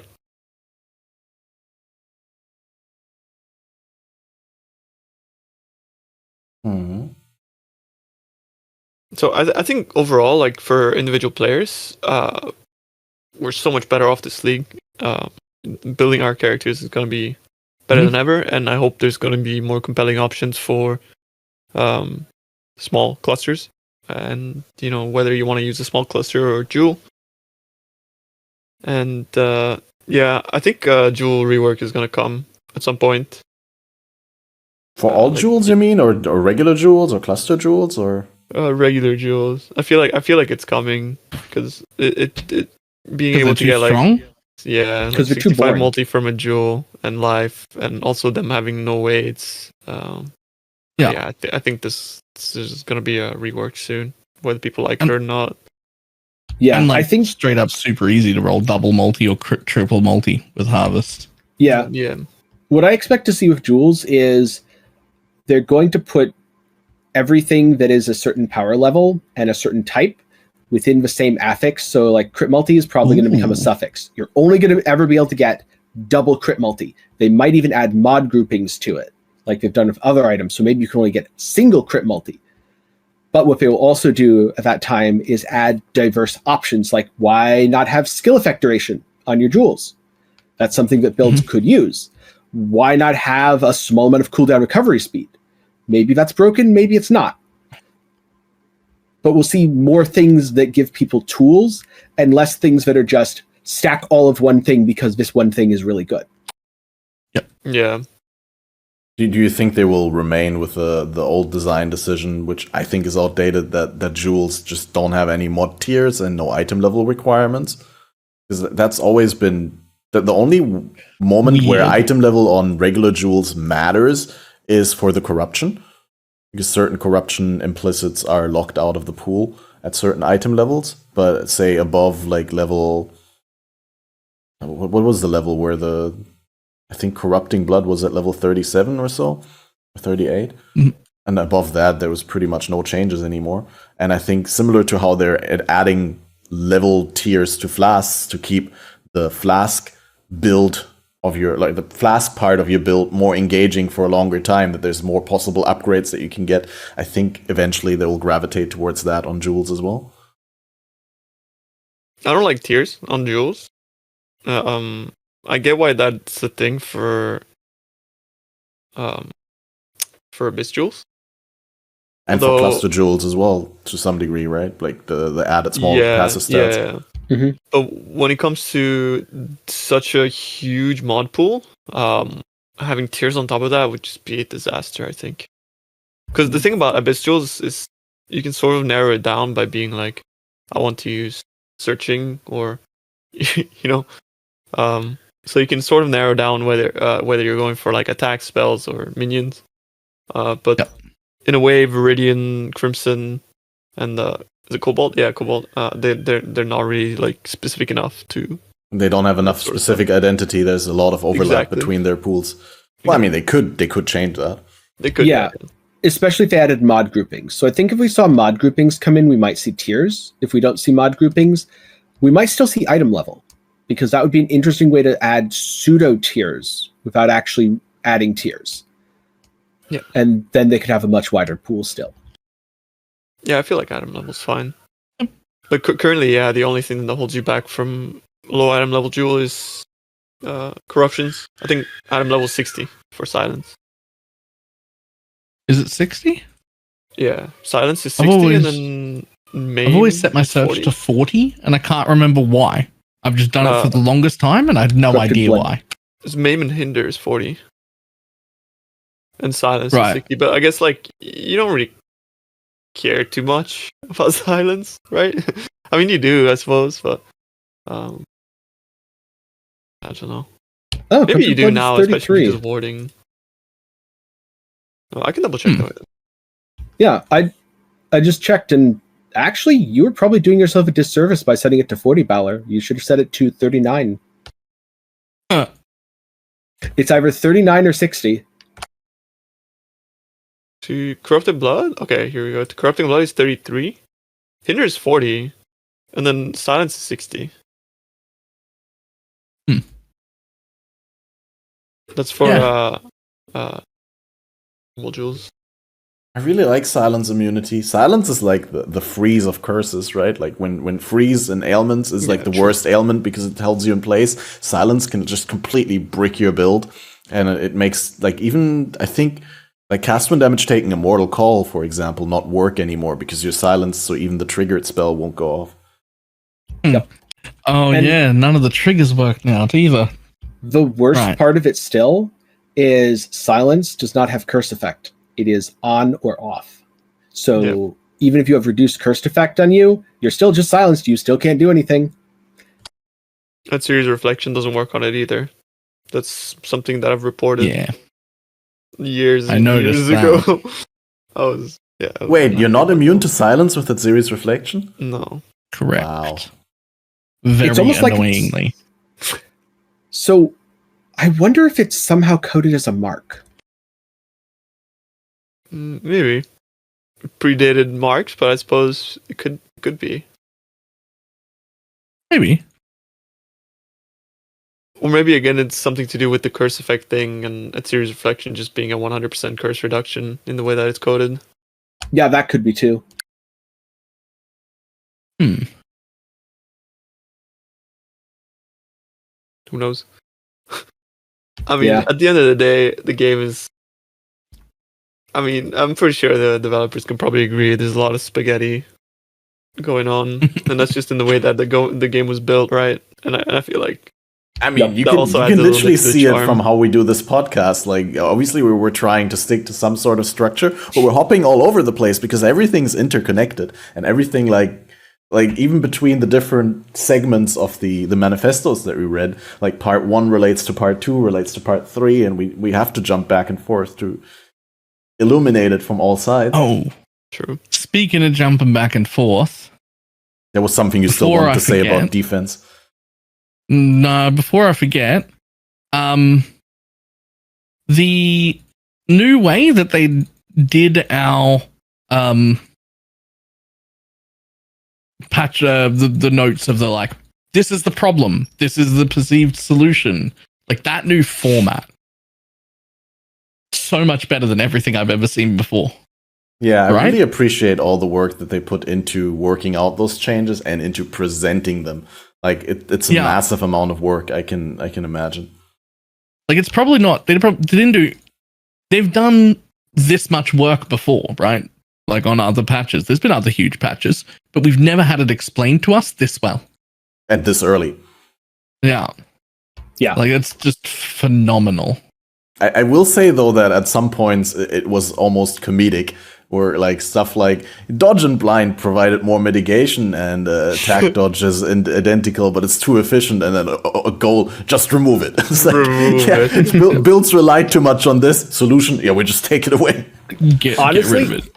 as I was reading, someone who was reading through faster than me linked me that, and I thought he was trolling me. I was like, wait, that can't be real. You're just making stuff up now with Photoshop. Yeah.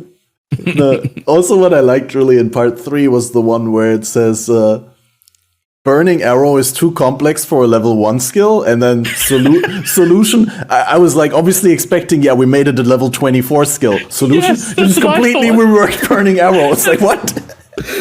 Again, Burning arrow is too complex. Solution. Make it like every other skill in the game. Remove its identity. There, now it's a level 1 skill. No, make it a level 28 or something. What are you doing? yeah, I do have one small nitpick about the new format, and that is I wish they hadn't used the spoilers for the specifics, because I really like being able to control F and search, and now I have to show Yeah. spoilers every time I go back to the page. I had that yesterday as well. I don't understand why spoilers. Like if someone's, is it like It's because of formatting, literally and I spoilers, loved or it. It would be too long. That's the thing. They wanted to be short and concise overview of the problems and their solutions, where they didn't really want like very large paragraphs for either problems Right. or solutions. And the specifics, the spoiler just goes super in detail and is sometimes like, several pages long. So I can The thing understand is, that. None of us that are ever going to appear on any PoE podcast are going to not open up that spoiler tab. Like, we want that specifics, anyone.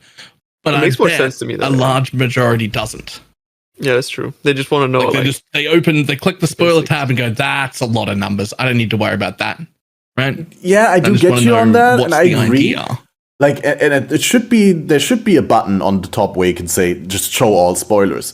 But even if I want to look at all spoilers for readability, it's much easier if they're not all shown at the same time. But I can scroll and then decide, oh, okay, I want to talk about characters who rely solely on armor, are not protected against elemental damage. Solution: add more max elemental damage, and then look at the spoiler. Even though that one is a bad example because it's really small, that one could be always shown. But when it's like several pages of changes, then it's good that it's compressed, is what the word I was looking for. Yep. The main thing I appreciate about all of this is them giving it to us ahead of time, and it just being more of a, like, you can see this as sort of like a beta test, but more of because there's a lot of people that I feel like Path of Exile is a game where you can sort of understand how something is going to behave without actually playing it, and it's sort of in a way, I hate it when people are like, oh, we're just gonna have to play with it and see. It's like, I don't think that's really necessary if you understand how PoE works. Like, if you understand how damage reduction works, how evasion works, how entropy works, it's not like you're gonna have to just Hail Mary and see how it's gonna feel like. You can understand fundamentally what it's gonna be like, but you're just gonna have to test your limits later on, if you know what I mean. Yeah, for a lot of things, definitely. I think there's cases where you do have to see when they add something new, like when they added Penance Brand. That was, for me, definitely I'm going to have to see how this plays, because that sounds really cool, but I don't quite know. Yeah. Spectral Helix more recently. That's because Penance Brand is a unique mechanic, right? It was so unique in the way that it behaved. Like applying energy to a branded enemy, and that energy then spreading to all the enemies nearby, and how it's gonna chain, and the explosions going on. Like, it's so unique. But when it comes to like reworking fundamental basic mechanics, I feel like there's a lot of brains in the community that can point out like, oh, that's gonna be really good, or that's gonna be not so good. And I think they're counting on those people to give the feedback. And I'm pretty sure that's why they release these things ahead of time, because they don't want to get stuck in a situation where they release the league and everyone hates it. Yeah, and I think right now there's been a lot of really good feedback. Some feedback hasn't been as good because I've noticed a few people fall into the vacuum math trap, where they look at, oh, evasion is now better, as if evasion was the only thing that existed, or, oh, evasion is now worse, as if evasion is the only thing that existed. Yeah. It's a very complex game, and it's hard to take everything into account that factors into one thing. And while for the most part you're able to pen and paper figure things out more or less, or with Path of Building that we have now, they've been increasingly putting a focus on adding mechanics that are not super obvious from the math, that you have to sort of feel out how they work in the game. Like the Trinity support, for example, and stuff like that. I think while I hope that they're moving away from obscurity with how Path of Exile works, and more and more transparency in terms of tooltips and in-game tutorials and stuff like that, they've also correctly identified a certain degree of obscurity as an appeal of the game, because you want to figure out how things work. And with tools on the player side, like the massive power creep that we've had since we started playing the game, I assume we all played like in 2014, 2015, when Path of Exile really was a lot simpler, but we didn't have the community tools like Path of Building and other stuff to figure things out as easily. Well, now we can just plug a build in Path of Building and just with one click of a button see what would be a better support gem. They have to sort of add mechanics that are interlinked with other stuff in a complex way, or like are more than just straightforward more multipliers, and they're a little bit harder to figure out. And sometimes you just don't know for sure from your theory crafting how it's going to work out in the game. And I think that's a good thing, that there's still like a need to actually actively play the game in order to figure out a build without, like, instead of having to like, or without what I'm trying to say is, I guess a lot of builds you can figure out and be like, oh, it's not worth playing it. Because you theory crafted it already, you already know how the build works out, and then you're not going to roll it in the game. And when it comes to basic things like defense, right, like the fundamentals, like I think it's complete. I love when they add like obscure mechanics, definitely. But when it comes to the basic building blocks, I think it's important for them to be like, oh, concrete is now like jelly. Thing. Please, Tenkiei, elaborate. I think it's important for the basics to be easy to understand, because you or I or anyone here, probably even anyone watching this, will have put a lot of time and a lot of research into the game. And if we want to play Penance Brand, that research is going to be something we draw upon. But someone who's spent 0 hours playing Path of Exile needs to be able to, within a couple hours, at least understand enough of the basics of armor, evasion, or energy shield to know what they want to start getting on their gear. So when it comes to stuff like that, it should be easy for us to figure out, because it should be simple enough for a new player to figure out.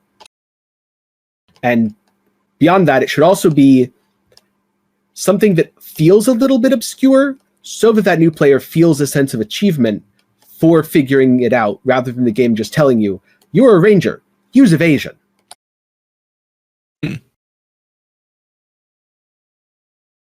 That's fair, but I don't know. When you go into the, like, what should new players be able to tell conversation, that's like its own, like, 6-hour conversation. There's so Absolutely. many things. Yes. It's just so many. It's very inconsistent.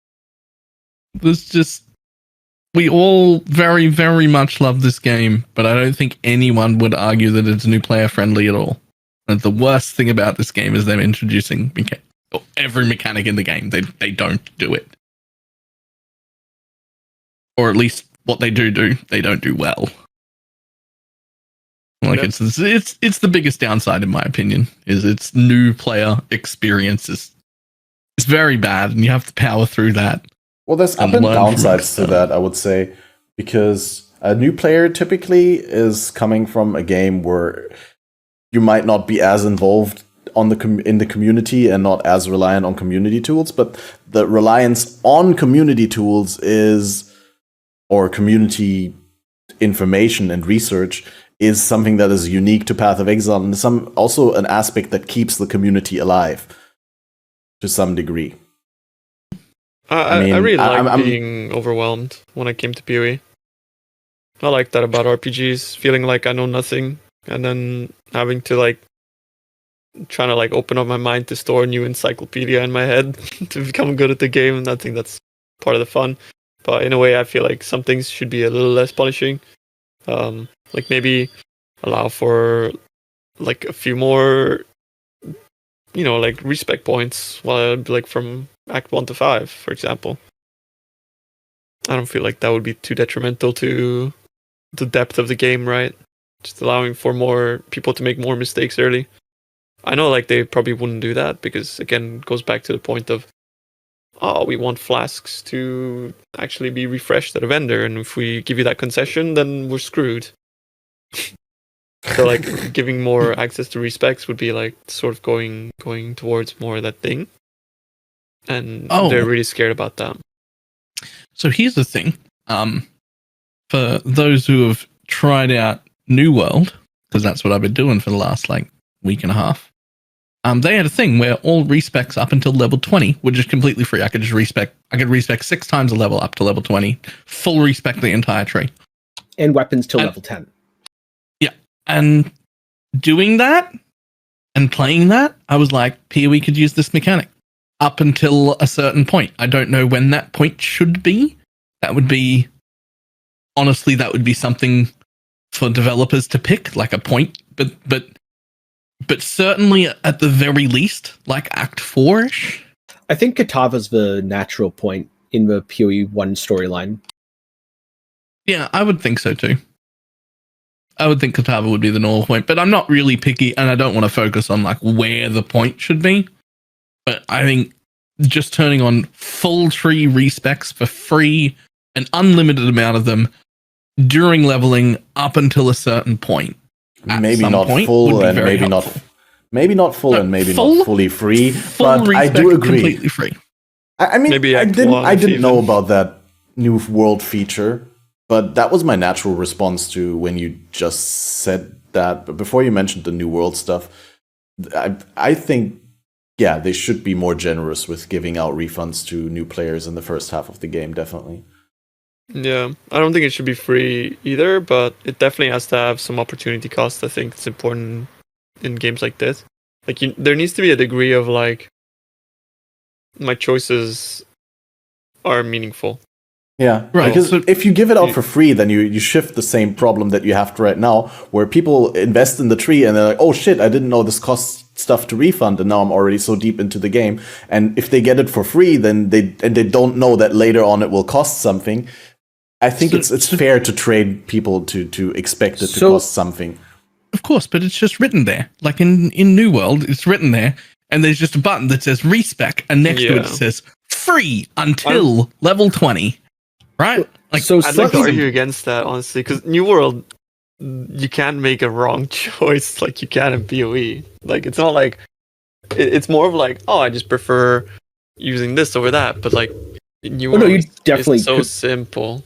It's such a simple game, and PoE it's more if you don't think about what you're doing, your character's completely prey. And do you think so they're trying to emphasize more of a new character should be able to brick their character by level 20? No, but instead letting people just go Hail Mary and not thinking about their passives, which is something that would be encouraged if they give full respec. I would argue that they think about their passives more. not if you're less. able to respec. I think they think about their passives more, but I do see the point that people might run into problems. So the idea, which I now see is also being echoed in chat here. What if instead of you could respec for free until you killed Kitava, what if when you killed Kitava, you got a full respec for free? So you would get 2 of them that you'd either, you kill Kitava, you have a choice. Do you want to fully respec your character? Yes, no. This will not return if you say no. So you can erase early mistakes. So, yeah, sure, but that's like one opportunity. I don't want to just erase mistakes for new people. I want new people to be able to be like, you know what? I've been playing this attack-based mace character. I wish I could know what bows. I'm in Act 2, and I'm 3 levels over the zone. I'm level 26 now. I'd like to try out bow characters. That would be cool. And then just be able to press a button, take all the bow nodes, pick a bow up off the floor, and be like, all right, I'm a bow character now. And then play that for 3 levels and go, nah, that was shit. I want to try claws. And then just hit the button again, put claw nodes in, try claws. As long as it's announced somewhere clearly that this is the level or this is the point in progression where you won't be able to do that anymore, I think that encourages you to care more about your passive tree, look at it a lot more, lets you try out a lot more options, and gives you time to figure out what was mistakes and what didn't really feel good for you, and like make a decision for your character. It would have very little impact on any of us. If anything, there might be some weird meta evolves where you just, like something ends up being the most efficient thing to do, and we just all do that until we reach level 30 or whatever, that's and then already hit the case. into whatever. But It's we called already toxic do that, yeah. We already do that, so it's not a huge deal. Well, there is still a cost to it, but for someone like us, let's be real. Refunding is insanely cheap in Path of Exile. Regret orbs are being handed out quite generously, especially with league mechanics these days. And it's not really hard. No, it's not really hard to play a character to level 60 or 70 as a armor brand, cremation, holy flame totem setup, and then just completely refund that into whatever you wanted to play. And I think that would be increased. There would be even more incentive for people to just use the best leveling setup and then refund into whatever they want to play, as opposed to playing the build that they want to play from the start and leveling into their final setup by using their final setup or like a stepping stone into their final setup. I think that you just have like everyone level with like maximum 3 builds for all character builds. I don't know. If anything, what I reckon is what Tenkiei said earlier with the full respect of Kitava. I'm afraid I don't agree with that, only because of the way it would be treated by veteran players. It becomes a mandatory to play a leveling build and then to go for a full respec every single time. So that becomes like the meta game, right? Which is an issue with these sort of things. Is you make a mechanic for newer players that is then abused by other players and then turns into the meta game. So everyone then is encouraged to, if you're not playing the meta leveling build, you're dumb, basically. So, but aren't you already?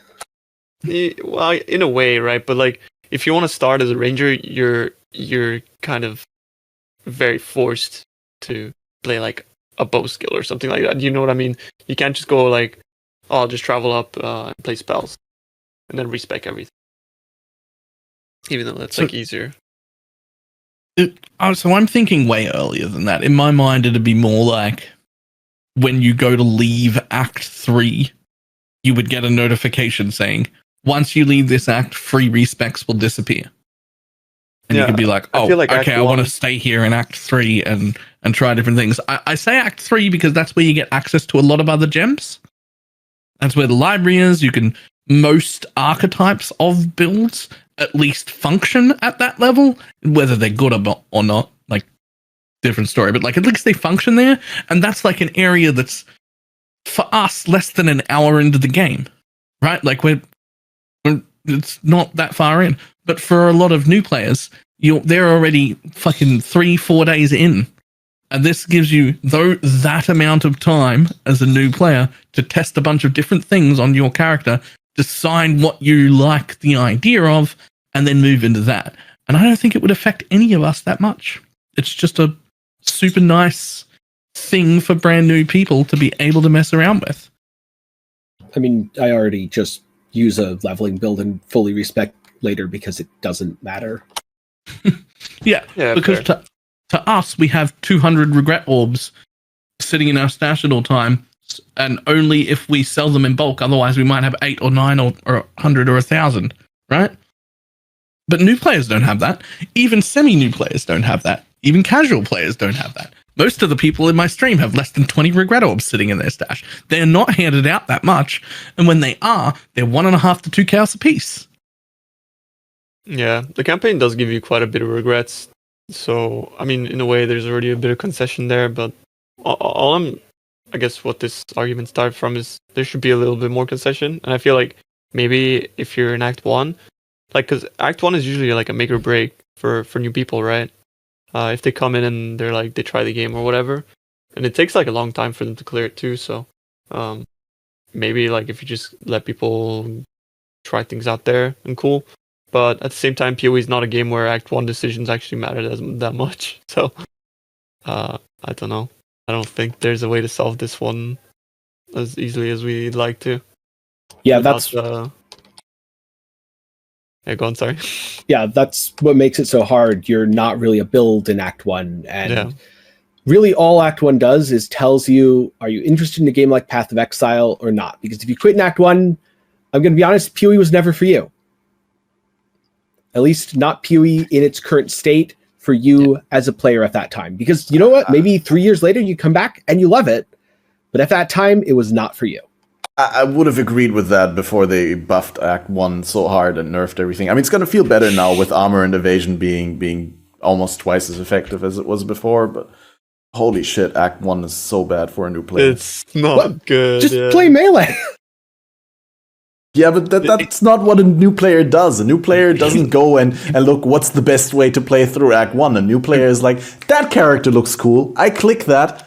I want to use this skill, and I have no idea what to link to it, so I'm just throwing these support gems on it that don't do anything. Or what, like, and yeah, it just makes for a bad experience. So I introduced a friend of mine to the game, this league actually, and they had a good experience attempting to play Cast on Crit Viper Strike while leveling. Because their Viper Strike did enough damage that their Cast on Crit Blade Vortex, which did nothing, was fine. Wow. They'd never played PoE before. Yeah. Now try that with Lightning Arrow. I mean, I think the level of what he thinks is fine and what we think is fine is completely different, which is why he probably had fun. Yep. The problem is when people are exposed to opening Twitch and seeing some guy steamroll everything, then they're like, they look at themselves and they're like, oh. Are they playing the same game as I am? Am I a pleb? Really? The answer to that is, yeah, you are. But also, there's some kind of magic to that, right? That level, that degree of min-max that you can achieve PoE, which is also what was so entertaining about, like Preach's playthrough, going in fully blind and just, starting to like understand the mechanics and then making his character better and better little by little. I think that was great. I wish I started playing PoE like that, but I didn't, because I'm so, having come from other RPGs, I was so obsessed with, I want to play the best stuff. So my first build was a Tri-Herald BV Elementalist. Even though that was really like what probably made me love PoE was. Tri-Herald BV Elementalist? Was that during Incursion? Yeah, I played that. That's the first build that really captivated me and got me to like no life PoE. Before that, I was just dipping my toes here and there and never actually fully getting into the game. My first build was an Ice Shot Ranger, and the main mechanics were Valpact, in case I didn't freeze everything, and the fact that I froze almost everything. Yep. Mine was a non-crit, self-cast Ice Spears Elementalist. Ice Spear was not good. It wasn't good. It wasn't good, oh. No. We were playing Ice It was Spear not good. Mines, that was really strong. See- Self-cast Ice Spear back then. Non-crit too. It had 600% crit chance in its second form. But I didn't know that or care. And Fair by enough. the way, I started in hardcore. Fair enough. So I spent a lot of time in the docks, just power leveling, and then in Dried Lake, just over leveling the content, and then dying, and then making the character again, and just doing the same thing, and just over and over again. It was horrible. It was horrible. See, maybe this is just because I started back in the ancient times when there weren't things like ascendancies, but I found my early experience to be relatively smooth. And I think it was just the fact that freeze back then was completely overpowered because you could freeze anything in the game. Like, you wanted to kill the last boss in PoE, that was super easy. You just went to Piety and you froze her, and she never moved, and then she died. And that was the final boss of PoE, by the way. Piety. Yep. Crazy back then. Yeah, the game was so much different. I wouldn't want to go back to that on many accounts though. But like, I would like to go back to a point where I didn't know anything about the game, because the first month or two with the rapid learning curve, once you got past the very rough start, it just felt like such an amazing progression of your own knowledge and ability in the game, because every day you like grow by 50% as a player. Yeah. Yeah, I had a lot of fun. I mean, I'm still having fun, but obviously that's why I usually tell new people, like, you should cherish this time. Feeling like a noob. People are always very like Eager to get past that stage. People get like mad at themselves for being a noobs, or they always try to. I'm not sure. There's this weird attitude that a lot of people look at people that are more experienced than them with. They get more mad about it rather than being like, I can also get to that point. I don't know if I'm explaining myself in that regard. No, I totally get it, because it's really interesting to me as someone who played World of Warcraft for so long, and how for a long time the top-end heroic raiders were the people everyone looked up to. Then after LFR came out, those were people that the average LFR raider would start looking on with contempt. I remember someone got mad at me because they said I was a condescending asshole for coming into LFR with my endgame title and endgame mount. And it's like, no, I'm wearing the title because I earned it and I'm proud of it. I'm using the mount because it just looks cool. I'm not doing it to be like, look, I'm better than you. I'm just doing it because it's cool. Yeah. But that was their attitude. They were mad at me simply for the fact that I had a title and a mount.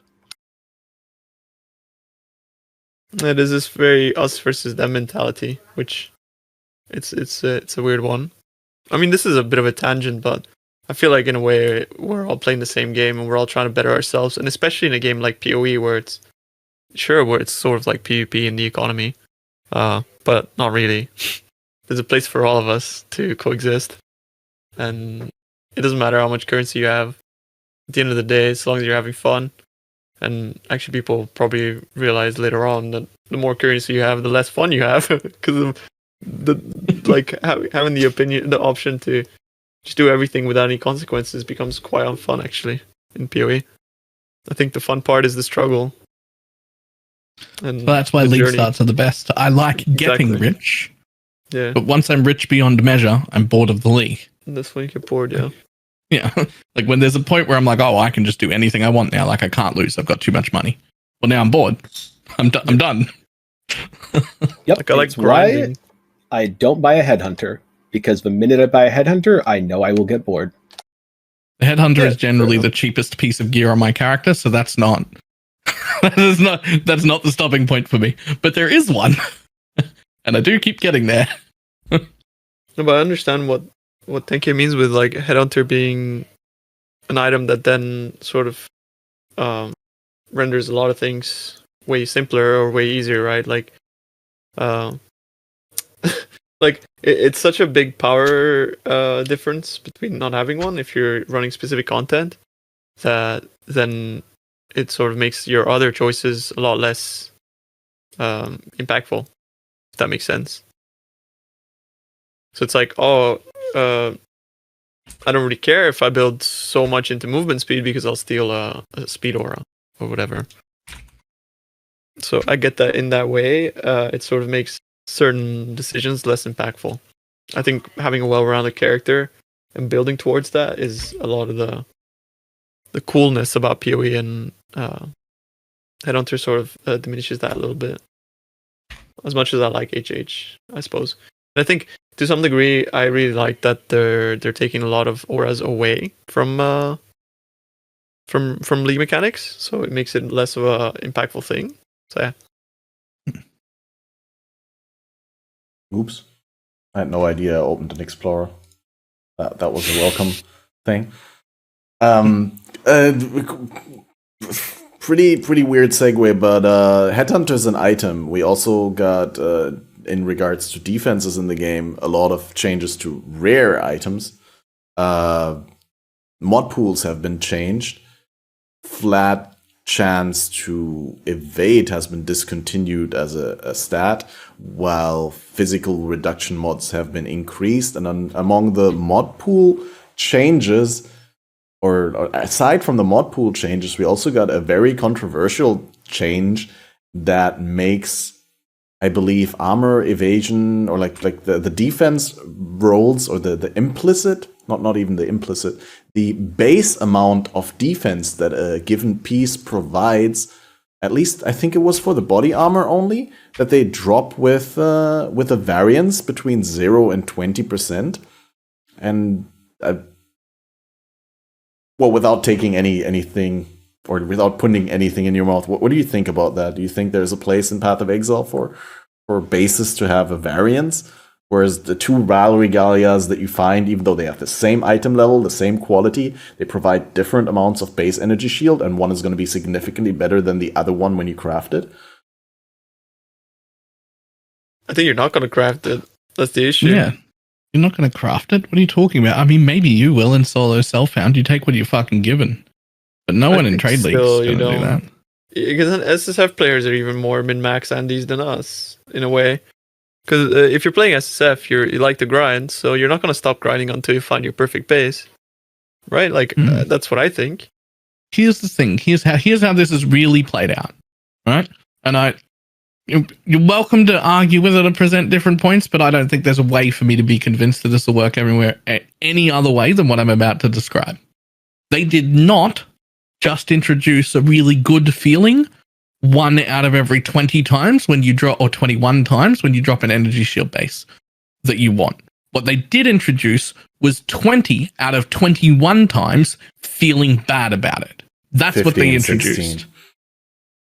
No, I don't want a 15% piece. Percentile, it's good. You want the perfect one, but like you'd still be crafting one that's like 1 off or 2 off. I would not, under any circumstance. No, I absolutely would not.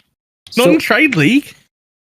In trade league, I said, in solo self-found, you'll take what you're given. If you've got an 18% one, and you'd be like, oh, that's good enough. I can craft on that, and great, good for you. No one cares about solo self-found. Sorry, trade league, trash. They're all trash except the 20s. They're all useless except the 20s, or in Armor's cases, 10. You are not going to touch the ones under that. They're bad. I think the average player will craft below the perfect base early on. If you're just like an average player, you've just gotten to yellow maps, you're going into reds, you find a 12% base, you're really happy over that, and you craft it.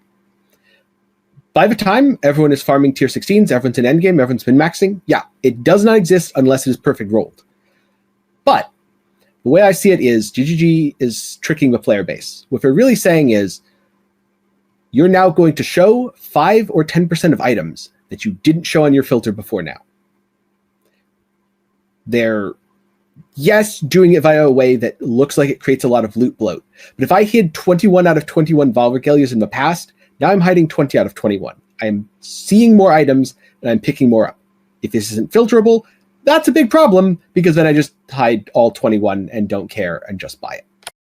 Well, no, it's less items showing than before. If you were someone who had Val Regalias showing before, you're just only going to show perfect 20s, right? But I Which never means had Val 20. Regalias showing. But if you were someone who had them showing before, So if you then weren't you're Valor, going to, then if you're someone that had them showing before, then you're going to see 20 out of 21 of those will be hidden now because you only care about the highest tier one. And if you're someone like us, I'm not even going to show 20s, right? Because I'm not going to pick it up anyway. So it makes no difference to us.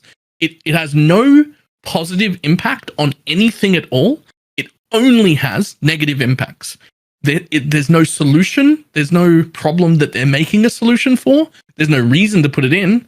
And the only thing it does is create more bad feelings and no good ones. It is only negative. See, I think if you showed all Val Regalias before, you're just going to show all now because you weren't worried about min-maxing. I mean, early league, it's a lot of currency to sell bases. So in the first few days, but the only issue I see is that they really wanted us to sort of get a lot more out of things that drop on the floor, right? And I agree with that. That'd be really cool. But the issue is past the first week or whatever, where people start to look for influence bases. The chances of dropping an influence base with the percent that you'd like is a lot slimmer than you being able to just like get a perfect base and then use a Conquer Exalt on it or whatever, right? So that takes away from the dropping it part. What about uniques? What about my Chevron's wrappings? Are 20 out of 21 of my Chevron's wrappings that drop on the ground now trash? I don't want to bother linking because that's too much currency investment in an item that isn't right. And I can't bless and I can't divine that. It's not changeable. So it's now just trash.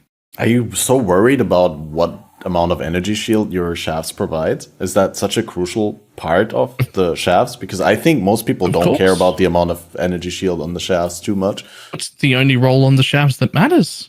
See, for a min-maxer, I think Balor's completely correct that 20 out of 21 shavs did become garbage. And what that means is that 21st shavs will now probably sell for 10 times as much. Instead of spending 2x for your shavs, you're spending 20, and then you're linking it. But for everyone else, difference to me. Right. For everyone else who wants to just use the shavs and play a low life build, now they're buying a 6-link one for 1x rather than 4x because all the min-maxers don't care about their shavs.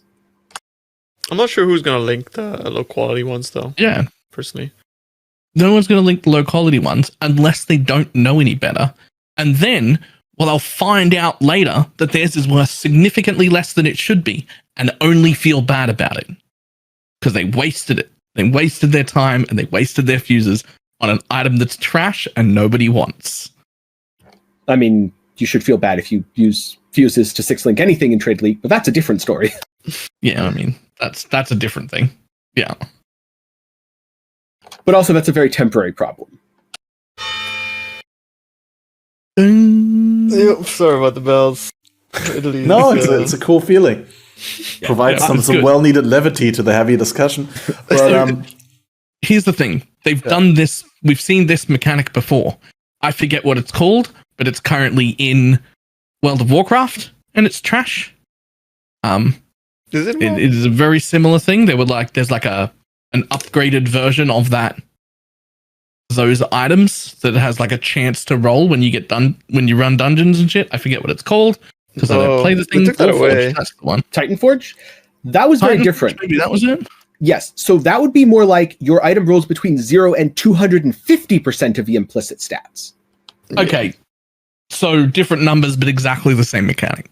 No, very different mechanic because it was the difference of you are just farming for the top percent of the top percent of the top percent, except realistically, you're not farming for it because it's so rare. Right. And then it's just a like more extreme version, but right, because it was so extreme, it functioned very differently to the point where you just don't get to farm for it at all. So even in a PoE context, 250%, it would be more like 1% and 25,000%. Yeah. The other thing to think of is we already have 2 things that are variable on all base types. We already have 2. Why are we introducing a third? Well, We you're have talking about implicits. okay. That's And great. we have quality. Yeah, but quality you can change for a very, very cheap price. I wouldn't consider quality Sure, something of that course. varies between 2 bases. If I drop 2 Valkyrie guys, one drops with 20% quality, one with 0, I don't care for the 20% more than for the 0 one, because I can easily change that. What I would consider are the factors are item level and socket state. And one of the 2 things is going to go away with PoE 2, which is socket state. And then you only have the item level that differs. So what is like the qualifying criteria? Or I hate doing that. It's criterion. Singular is criterion. The qualifying criterion for bases when that socket state goes away. And I think in the current context of the game, especially because it's an exception to the rule on armors now, I read it's on all armor bases. I was kind of assuming for some reason it's only on body armors, but that's incorrect apparently. I just feel it's gonna feel inconsistent, and my first take was pretty much what you said, Balor. It's just like, we already have a shit ton of trash drops, you just added way more trash drops to the game and way more stuff to filter out if there's an option to filter it out. But going into PoE 2, I think it's cool that there's more things that vary between the same base. I mean, great. That's 2 years away. That's not a problem for now. No, There is true, no problem currently in the game that this is a solution for. There is no reason to put this in. It is complication and only negative feelings. It is the one part of the entire manifesto that I think has missed the boat by a mile. Whatever cannonball you're shooting at that boat, you hit the island behind you. This is terrible. Don't do it. I can only see bad and negative feelings. There are no good upsides. There's nothing. I see 2 very big upsides for GGG as a company for this. One, if they want something to replace socket states, this is a very good idea to replace socket states. Cool. 2, Do that in 2 years. if they want to test a way to just cut item drops by 90%, this is also a good way to do that, because they're not actually changing the amount of items dropped. They're just encouraging players to effectively delete those items from ever existing. And so... Which is a way of doing that just causes more strain on the servers than getting rid of them, more strain on my client than getting rid of them, more stats it has to roll, more things it has to do, more loot it has to show for the people who haven't got it hidden. There are only negatives still. I understand what Tenkiei is saying. But I disagree with like rare bases and uniques. So in that regard. So if you drop like a Shaper Titanium Spirit Shield ID6 and it's like low quality, you're gonna be pretty upset, I think. Mm-hmm. But when it comes to like normal bases, yeah. Definitely what Tenkiei is saying is very valid, because you take them out of your filter, and now when you take something out of your filter, it doesn't render anymore. If you have the setting enabled, obviously. So yeah, it's really good. It'll be a lot regard. worse. It'll be a lot worse if we can't filter them. That's my biggest worry. Yeah. If we can't filter them, then it's terrible, because it doesn't fix any of the problems. But I'm assuming that they're going to add some sort of filter parameter like quality that you can use to filter them. And I also think, given the feedback that they've seen so far, they're going to see everyone talking about filtering them and go, oh, I just hope they take them out. I just hope they go, okay, that wasn't a good idea. No one liked it. We won't do that. I'm willing to give it the consider that a benefit of the success. doubt and look at it, how it plays out next league. And if they want to keep it in, I'd be vouching for doing it on all bases rather than just those bases. Because, yeah, just for consistency, I don't think armors should have that when weapons don't have it. But that said, I think if it makes the bases that don't drop with max quality or 1 off or 2, I hate that we keep referring to it as quality for a lack of better term, because that's probably very confusing to someone who doesn't understand the changes or is not very familiar with the game. But what I'm trying to say, if that makes everything worthless below a certain threshold, even on rare bases like Tuna said, like eye level 86 Shaper Titanium Spirit, that just opens space for people to get into those builds that require that, or into those crafting projects or whatever. It's not that much worse. You're not rolling a Shaper Titanium for max energy shield usually as a priority. Sure, you want as high energy shield value as possible, but you care about the mod pool that is added by the Shaper, right? And the build enabling stuff that you can roll on the shield. And if all of a sudden those bases became a lot more cheap, like right now all eye level 86 Shaper Titanium Spirits are the same price, right? But now, after that change, you have the highest ones, which will be insanely expensive, and you'll have the lowest ones, which will be insanely cheap, assuming that people still pick them up. Right. If everyone hides them from the filter, they will not be insanely cheap because there won't be any listed. But it just makes it easier for people who don't generate that much currency to get into a slightly weaker version of that item. I highly doubt people are ever going to leave eye level 86 Shaper Titanium Spirit Shields on the floor so long as ES on block exists as a mod. Especially not with how many ES buffs we've got. I feel like the cheap one, the garbage one, is going to be like 4x next league. And the good one, 40. And 20? The thing is, you have Harvest, Reforge Influence things, and then you have Conquer Exalts. So the price will always be dictated by the average. So the Fair. cost of one reroll of the influence plus the, multiplied by whatever, 4 or 5, however many influences there are. 6 influences. It's four on average to hit a good one for most Yeah, bases. so it'd be like 3 on average, I suppose, like 50% would be around that, so people can have that variance to gamble. There always is. Yeah. I think if we're getting technical on Titanium Spirit Shields specifically, the big money is Shaper, but you could hit Hunter or Redeemer and get some value from it. Yeah. So about 1 in 3. Yeah. But I still don't think. I don't know. Yeah, no, it'll get to that point on 86 basis. That's because that's how it is currently. So it's just gonna cost more in general, I suppose, because people are gonna be like less reliant on drops. It's going to cost more at the top end, but I don't think the price is actually going to increase for the average player. And I do think that the average player is going to see some level of this new quality in their items, even if you only have a 10% roll on your Val Regalia, something that's bad by min-maxer standards. It's still significantly better than right now. Yeah, if anything, I think it's going to be better for those people because those items would be substantially cheaper than all the whatever top players are going to be funneling towards getting the 20%, 19%, whatever. And then all the other ones are going to be a lot cheaper. So for Normans, it's going to be cheaper for sure, I think. Okay, I'd like to try a small, tiny little thought experiment. This is all in the way they described what was happening to us, right? What I'm about to describe is functionally the exact same thing. If they described it to us this way, it would be the exact same mechanic. The end result is identical. I'm just going to describe it to you a different way, all right? This is now what that note reads. I'm just going to stick to energy shield specifically because it's the higher value. It's 20%. All the others are 10. It's also more impactful because ES builds, right? So we're just going to stick to ES, right?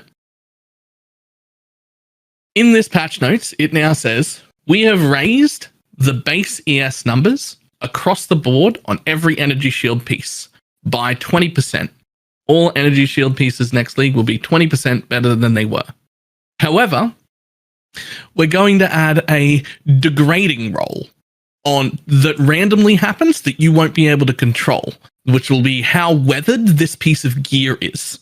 And that's going to give you anywhere from -0 to -20 of degradation on this piece that will make it have a less value of its energy shield. The worst roll, bringing it back to its current I did say -0, but its worst value, bringing it back to its current value as of this league. So, and that's going to be our gear set going forward. How does that description make you feel? Because functionally, it's identical. I don't care, personally. I think that I look at it and I go, okay, so 1 in 21 is now going to have value for something that had 0 value before, which is exactly how I saw it the other way. I mean, like you said yourself, Balor, it's literally the same thing. If you look at it with a sober mind, I mean, you're just marketing it differently. Which, honestly, I think that's a theme that goes through the entire patch notes, because a lot of things are marketed as buffs to us this time, where they actually overall nerfs. But yeah, I don't know. Like I said, I had the same initial reaction. That is your stance. I mean, I'm not saying you thought about it and you just kept that stance, right? Like, I'm not saying you didn't think about it, but I had that as an initial reaction as well, and I've just moved on from it and been like, well, if they're doing it, they probably thought about it. I want to see how it plays out in the actual economy and how people feel about it after the leak. And if it's not a good change, then I'm more than happy to see it reverted.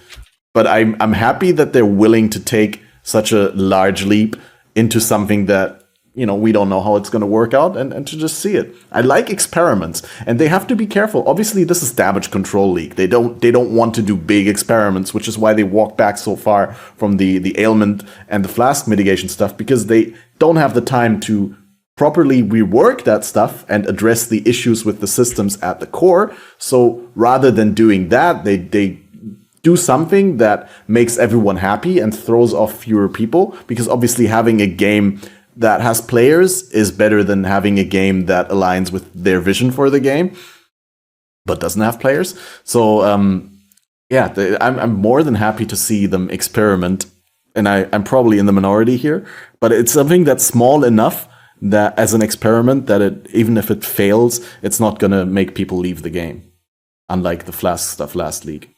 And to expand on that a little, I think there are economic impacts for a lot of players. Because let's pretend that the 20% implicit Val Regalias hold their value for, I'm going to say, 2 weeks in softcore trade. Whereas right now, a regular item level 86 Val Regalia holds its value for 3 days. The average player has no way to get an item level 86 Val Regalia in 3 days. They're not farming that far ahead. They're not going to open the random box. They're not going to go to the random delve node. They're not getting that far.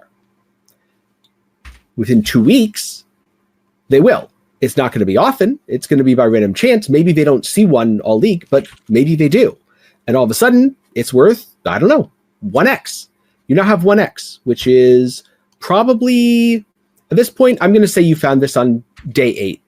And 1x is 25% of your total wealth. There's a massive amount of economic value to these bases existing, and the fact that even though it's only 1 or 2% better than something else, someone will pay 10 times as much for it. Yep. I can see the upside and the downside.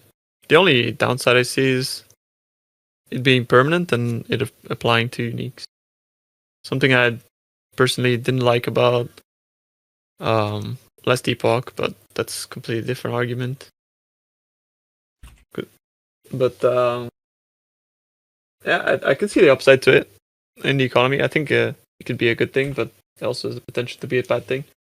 I mean, if I'm completely honest with you, I don't think it's gonna be that big of a deal in the end. Maybe for the first few days, you know, and it's gonna sort of diminish the amount of bases that people are gonna want to craft on very early. But most people don't even craft, so I think. To be fair, for me personally, none of this makes a difference. I don't care whether any piece of gear is on or off. My loot filter is designed with like a price point in mind, and if it's worth above that price on average, it gets turned on. If it's not, it's off. That's it. I don't actually care where the price of anything lays. None of this affects me in any way, right? Like, whatever the base is, I'm always going to be able to buy it. If it becomes a 2x base instead of a 20c base, I'll buy it if I need it. If it becomes a 20x base instead of a 20c base, if I need it, I'll buy it. I don't care. I'll have the money.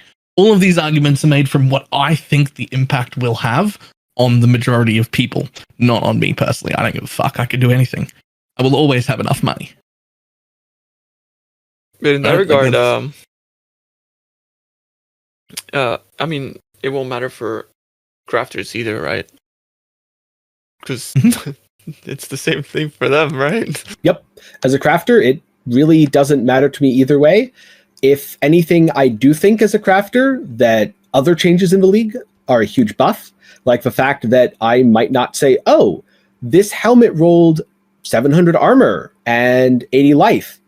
But it didn't roll -9, so it's junk. I might now say, oh, well, that's worth more than a random item level 85 armor helmet. I can sell that. I can make some profit. But the 10 or 20% base values, they don't matter, because if I care about the item, I'm going to be crafting on a top tier version regardless of what it is. And I will be having a high enough profit margin on that crafting that it doesn't matter if it's 1C, 1X, or 100X.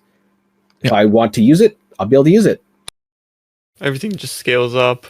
So, although I can see it being like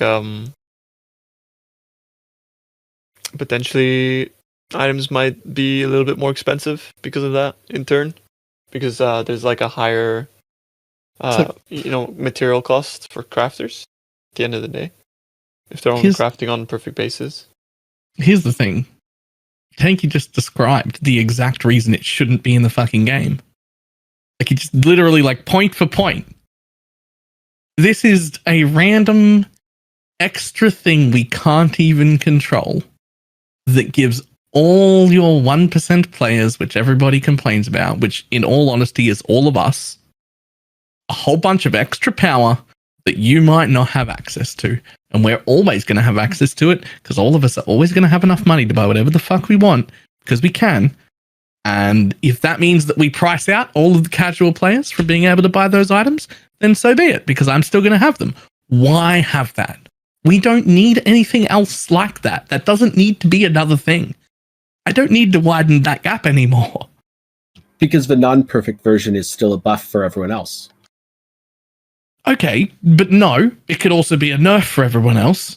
No, you're comparing it now to later. But that's not fair. Because we don't live now and later. We live now and then later. Next league, they will all be the same, except mine will be 20%. And if you can't afford it, then fuck you. Yours is 12% because that's all you can afford. Suck shit. Be poor. Yeah, dickhead. but now you can afford it. Now you can afford it rather than not being able to afford it. Because if they're all the same price, you couldn't afford them. But now that the more expensive ones are super expensive, and there's cheap ones as well because no one wants them, your entry point into that tier of gear is lowered, potentially. And with the way that energy shield works, gear. Dude, I played during Ultimatum, I played Energy Shield-based Death's Oath, right? Which is a bad decision because you do use life tap and you miss out on one more multiplier, but it was still good enough for the content that I was farming with it, and I still reached like 8-9k ES without any ES on the chest piece, right?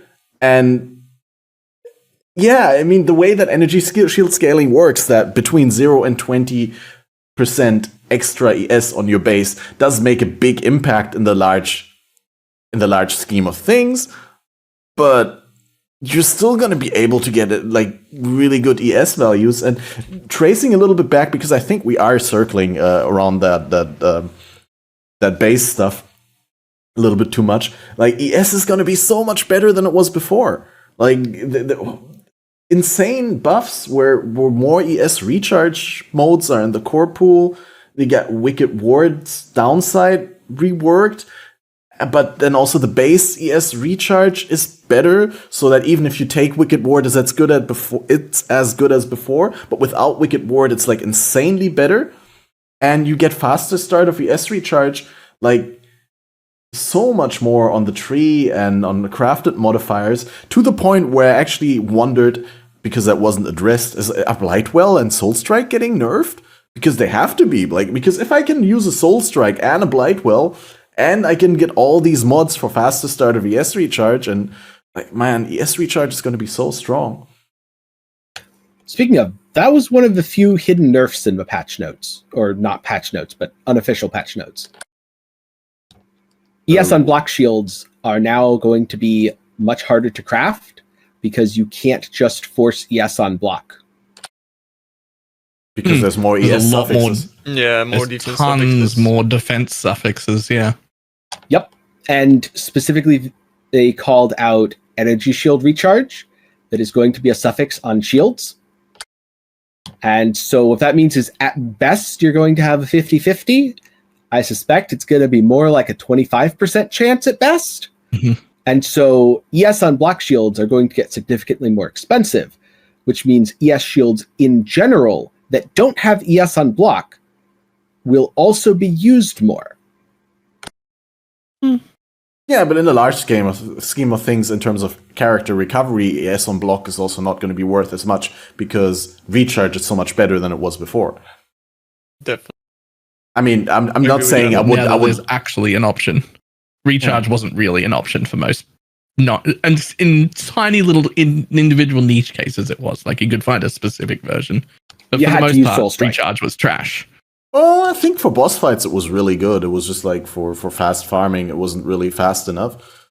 But like in boss fights, you usually got not hit that often, so you'd always be able to make use of the recharge in between the hits. The other interesting mechanic that I don't think I've seen anyone talk about yet is Eternal Youth. And the fact that we now actually have a way to scale ES recharge properly without using a Soul Strike.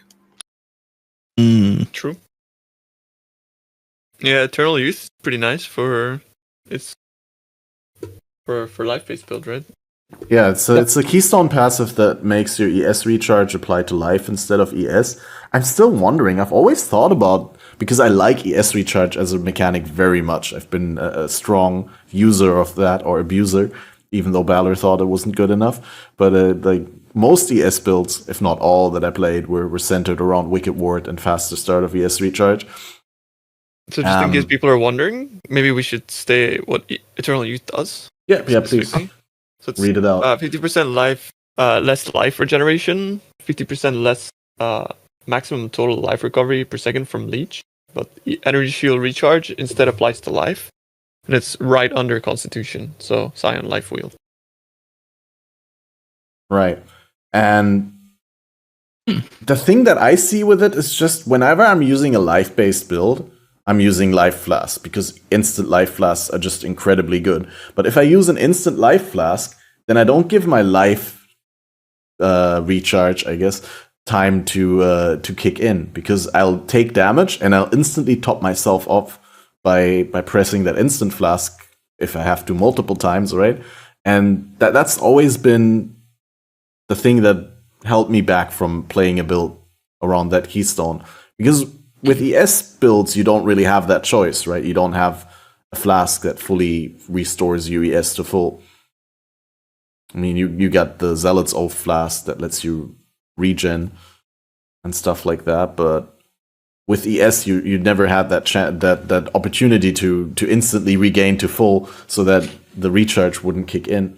And with ES, you also had a large enough pool that you could afford to wait for the recharge to kick in after getting hit. But with life, I always feel you're putting yourself at risk if you don't instantly top yourself off after taking some damage. So, yeah, I don't know. It'd be really cool if you could pair this with Wicked Ward. The problem is Wicked Ward is so far from Eternal Youth. Skin of the Lords. Yeah. I've never seen any build actually use them unironically though. Especially getting like the right colors with the keystone that you want is like, anytime I looked for one, it just never existed.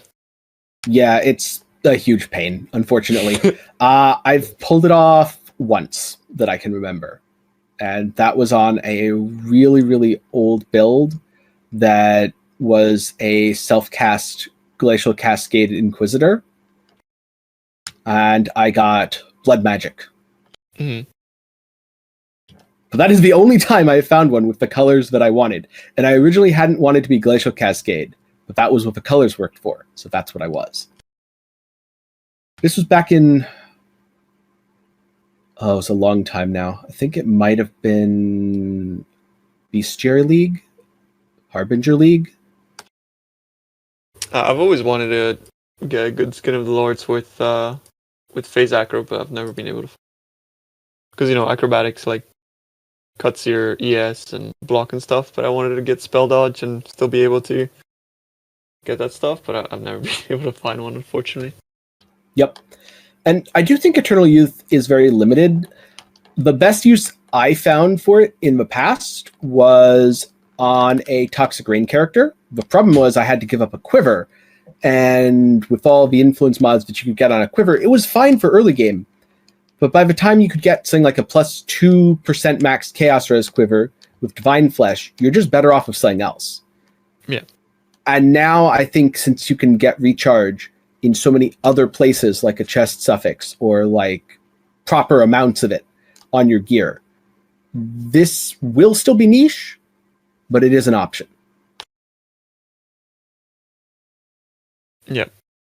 ES is going to be busted. It's going to be... I think we might get to how it used to be in like back synthesis, where everyone was just ES at some point. I think so. I'm okay with it. I don't know. I think there should definitely be, in terms of balance, when it comes to life and ES base. But it's been life based for a while now, so it should be definitely right. But I just like energy shield builds better. That's same all. Because I can have min-maxed gear by the end of like day 4 because dense fossils exist and people forget that early league. And also, it's much easier to drop the life flask, and having a life flask always makes me feel bad. I don't like it. I don't want to have a life flask in my build. But it quite often takes me like 1 or 2 weeks worth of playing to get rid of my life flask in builds. But on CI or energy shield builds, you just get rid of it. I feel like these days, great. You can get rid of a life flask a bit faster, but only if you're willing to use a forbidden taste. I mean, that's still a life flask. Yeah, but it's a life flask that gives you phasing, so you don't feel bad about using it. True. I mean, I still feel bad about using it. It's better. It's better. But I still don't feel good about it. Because it doesn't give damage. That's how you feel bad. You self-core degenerate. I don't know. I wear Taste of Hate on almost every character. I used to wear Basalt Flask, and then they took that away, and it's like, oh, well, look, I have Basalt Flask, but the angry version. Crouching Tuna just called me a softcore degenerate. What the fuck? That's an accomplishment, though. You should be proud of yourself, Balor. Takes one to see one, sir. Because I can relate, so, you know, that's why I'm pointing it out.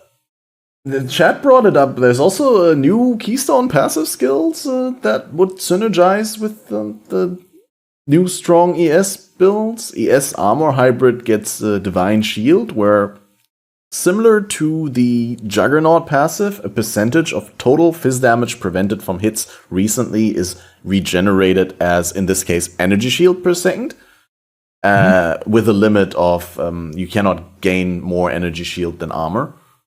So, but that's really easy to get higher armor rating than your total amount of ES. Like, assuming you have 10k ES, you can get 10k armor on top of that. Shouldn't they be said that the problem. value on that was not decided yet. Like, it could be twice the amount of armor as your ES or half the amount. Like, they haven't figured out yet. Okay, what they want the exact value to be. I think it'll be more likely twice than half. Yeah, me too. But my main concern about that passive is where it is on the tree, because I feel like it's going to be, they said, between Inquisitor or between Templar and Witch, undoubtedly. And Witch. I mean, thematically speaking. And the problem with that is very few Witch builds will want to use it, and very few Templar builds will want to use it. You're left with Guardian, and you're left with Marauder, and you're left with Duelist, and you're left with Scion. And that just feels like weird positioning.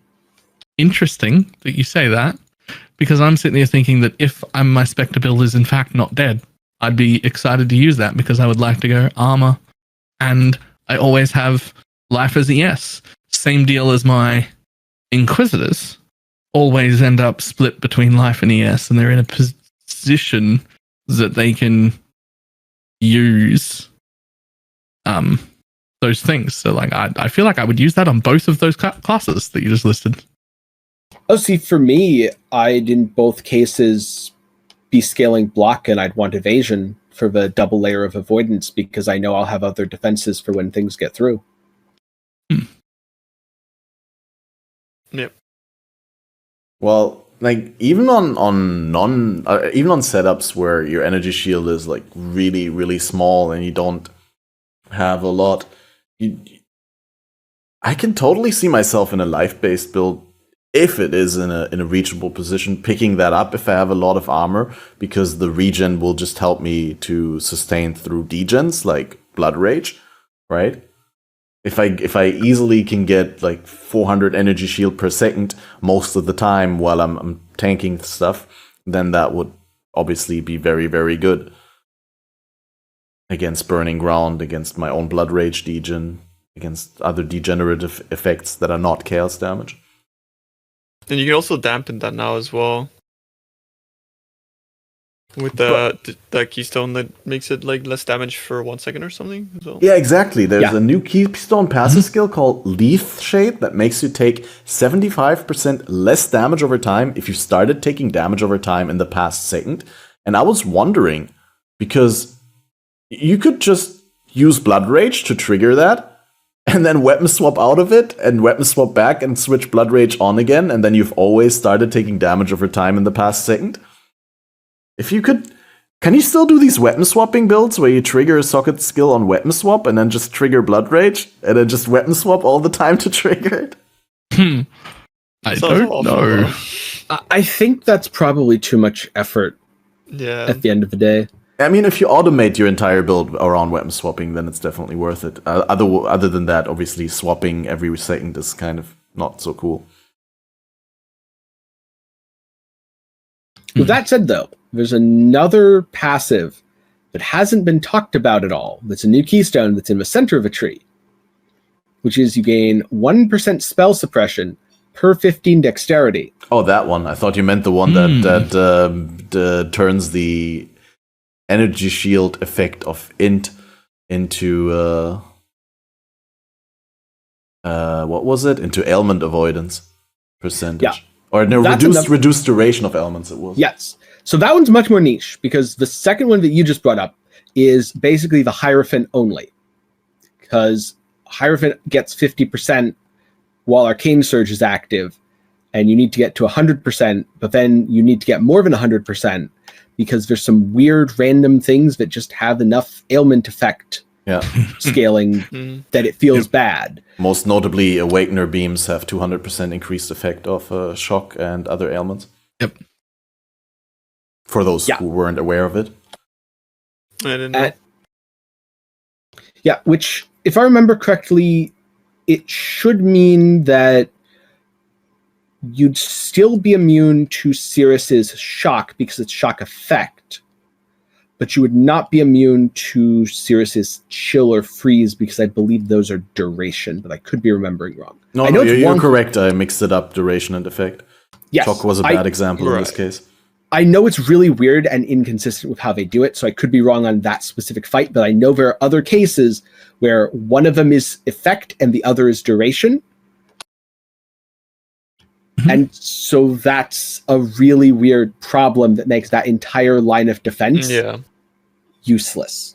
Because I remember once, like, with the Harvest Jewel implicits getting like 100% reduced duration and it still get frozen sometimes. And is that just like strictly because of the effect, or? Yeah, it's because something had duration on it. Oh, it just had more duration, yeah. Right. Yeah, effect would take it from your frozen, and actually, I don't think effect affects freeze, does it? Or does it lower effect? I think freeze is just a status, right? Whereas chill effect. Yeah, no, I meant something like non-damaging ailment effect, Balor. I don't think non-damaging ailment effect affects freeze. I don't think so. It doesn't, no. Yeah. It definitely didn't used to, but there's now like a Flask that has that, and I wonder whether that got changed with everything else, like whether it does now. It definitely didn't. Yeah. Yeah, you can get freeze effect. Aquamarine now, is it? Mm-hmm. Yep. That's effective freeze on you. Yeah. So I don't think it would interact the same way. Man, ailments are so confusing. Yep. Yeah, that one specifically, I thought I knew how it works, but now you guys confused me, and I don't think I know how it works. But I think the Aquamarine Flask is the only way to make freezes less effective, to effectively turn freezes into chills. I like that's one thing. I'm always every time I go try to do some ailment stuff, I always learn something new about it. Yeah, The ailments are just so confusing. But please finish your point first. about all I know in terms of ailments is they are way too confusing, and elevated non-damaging ailment effect is one of the dumbest modifiers in the game. Yeah, it's really There's good. something as well like self-chill with stack, and also if you're like especially now, like holy ailments became so strong. Remember this league I had like almost like a revelation where I was playing, Spectral Shield Throw and my hits are pretty big. I put on Yoke of Suffering and all of a sudden I'm shocking Awakener for 50%. It's like, Yep. oh, Like even just it's pretty we had good. one of the people I was playing with started with skeletal mages and had Ellie focus in for like the first few days because obviously because you always would. Oh no. Now you don't And then do that anymore. it took us like two days or something to be like, hang on. Look at how easy we're shocking everything. Yeah. What happens if you take Ellie Focus out? He took Ellie Focus out, didn't put another gem in, so that went down to a 5-link and was like, oh, I'm shocking Cirrus for like 18% on a 5-link with just no investment at all. Just none. Like, oh, okay then. So I was looking at Pew Ninja at some point. Anyone that's using Elemental Focus is actually just trolling now. Unless you're doing hits like tiny hits. Yeah, like ball lightning. Yeah. Then it's just ailments are just so good now. Well, I mean, shock specifically. I mean, you could still use LE focus on fire builds that don't scale the ignite portion or stuff like that. But shock No. specifically, no. You go Secrets of Suffering. Yeah. Yep. And Scorch 'em. True. insane. Secrets of Suffering is really good. I didn't think about the. I think now alternate elements. you're kind of forced into either something like that or embracing what ailments you do, and then you now also have a choice that some people are just like, I choose to go for brittle and ignore get a lot more damage on my gear because I don't have to get chance, as opposed to like chilling and freezing, which is something I'm super against because I feel like there's enough avenues to get damage, but there's not enough avenues to make a monster just stop and do nothing. Yep. But the monster stopping and doing nothing doesn't matter for your POB DPS. And that's what True. The thing that really matters. I've seen so many things where I'm just like, you really cared about your POB DPS there. And in practice, it's going to be 1/10 of this. Yeah.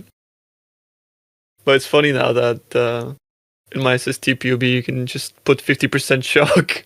The old meme of 50% shock. Yep. It's not even a meme anymore. Yeah. You just straight up shock things. You go, how have you ticked shock? Oh, it's a lightning skill. Yeah, that's 50%. It's fine.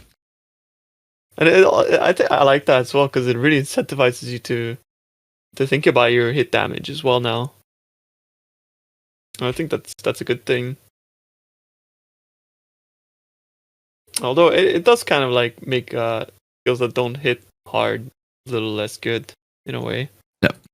Yeah, but they have life gain on hit, so that's okay. Yeah. I suppose there's benefit, upsides and downsides to everything, I suppose. I think that's a good thing about PoE.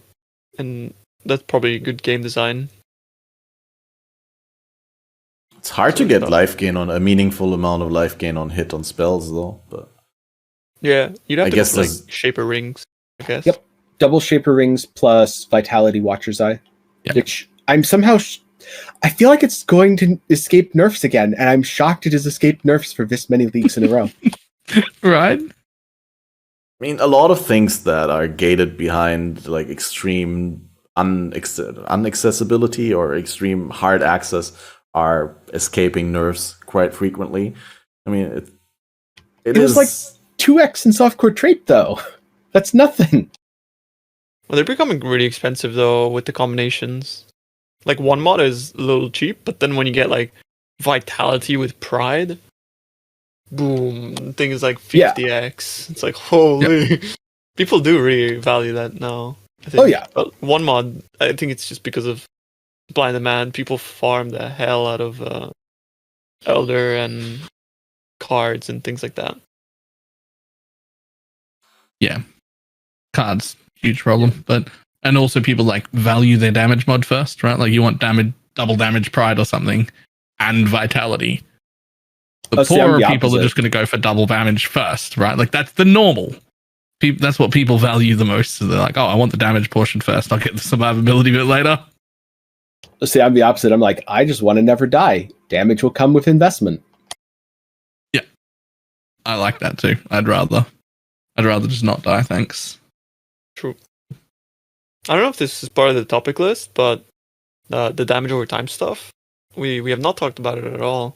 I actually wanted to perfect you bring that up, because I wanted to draw attention to the fact that we're almost out of time, and we haven't talked about that yet, but that should be our closing topic, aside from some small talk maybe about speculations about the league. But speculations are never really that popular, especially when the actual factual information is so close. Around the corner, you can already almost smell it.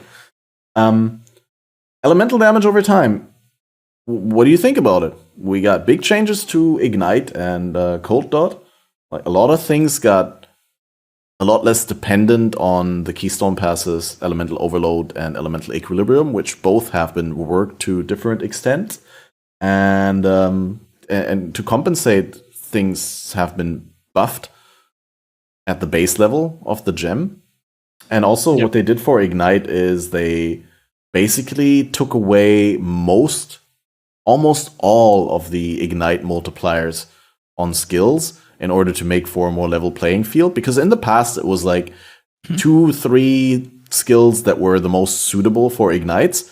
And other than that, you pretty much never play anything Ignite because it just didn't feel as good without those specific multipliers to Ignite. And now that they're going away, that opens the playing field for a lot more fire abilities, or even abilities that you could convert into fire to be played as Ignite builds. But thoughts on this? Anyone want to go first? I'd like to just point out one thing about it, that numbers aside, right, like, which is always subject to change before patch notes, depending on like feedback that people give, which, by the way, I'm afraid that still maybe we don't see the whole picture and people are overreacting a little bit over numbers. Maybe, I don't know elemental dots as much as other people, so I can't really make that statement. But in terms of game design, I think this is just so much better than what it used to be. Like, people are including like, we lost damage with E and EO up. It's like, but you lost, like, you don't have to E and EO anymore. It's so good. Like, it's such good game design that, like, you don't have to now like put a lightning skill down. You can't put flat on your abilities. You can't do all these things. Like, it's so good. It's so much better. Like, E and EO were just always things that put me off dots. It's like, I don't want to do that. I don't want to have to worry about this stuff. Like, I completely agree there. I think from a design perspective and from future balancing perspectives, it is so much better now. There might be numbers that are off. There might be skills that are off. I also think people who are looking at it as a raw, this build lost this much damage, are focusing way too much on numbers in POB. Because do you actually have 100% uptime on EE and EO on your cold dot build? Well, no. Yes, you probably have. Yes. You probably have something like 90% uptime on EO, and you have something like 90% uptime on EE, because there are short it was windows. 100% EO, but 90 on EE, because EE you would always reset when you cast the cold skill, and then you have to wait for your Tempest Shield or your Overstorms to proc. But even on a boss, with phasing and stuff, you're losing a small amount of uptime. Maybe it's not 90%. Maybe you had 95% uptime in the past. But with, I think that Sirius should be teleporting taken away. into consideration, though. I think GG should assume that it's 100% and balance it that way, but Right. have those things be complementary regardless. But the numbers, I think, is like something that can always be fixed, whereas the mechanics around how you play the skills is the big part that they tackle. And I would like to encourage people to still give feedback if they think the numbers are low. Say it, make the videos, talk about it. I think it's good, because if the patch goes live and everything sucks, then no one wins. Yeah, and you jumped ahead to what I was getting to, where... Sorry. Oh, no, it's fine. That's exactly where I wanted the conversation to go. Where I think GGG is balancing it right now as if those things were 100%. So you will find that even if the number in POB is a little lower than you expect after everything, the build will feel like it does more damage, and you won't understand why. It just feels really good, and you're super happy. Yeah. I also think this opens... go ahead. There are too many other changes for me to know yet, like with the passive tree and whatnot, whether the numbers are good or not. But if the numbers are as good as they are now, they're still trash because they weren't good enough to begin with. That's the problem. Is Ignite and damage over time builds got nerfed this league that's already happened by enough that they're not really good enough.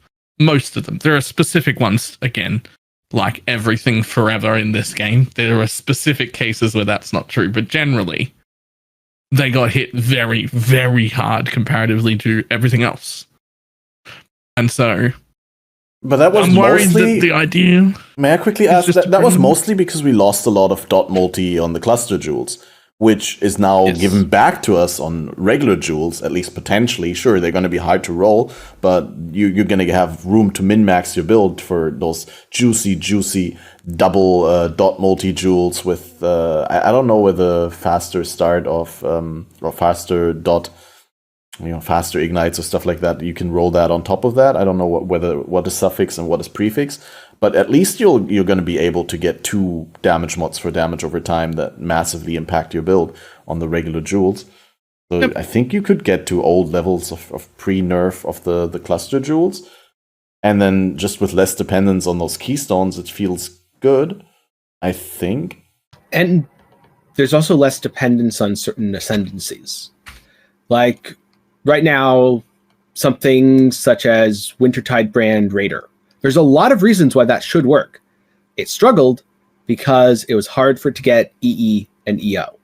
You had to get it by like a scepter and a ring. All of a sudden, well, you don't need those things anymore. So you could play Wintertide Brand Raider. I do think something like Occultist Cold Dot, after all the changes, may end up being in a weaker state than it's been in the past.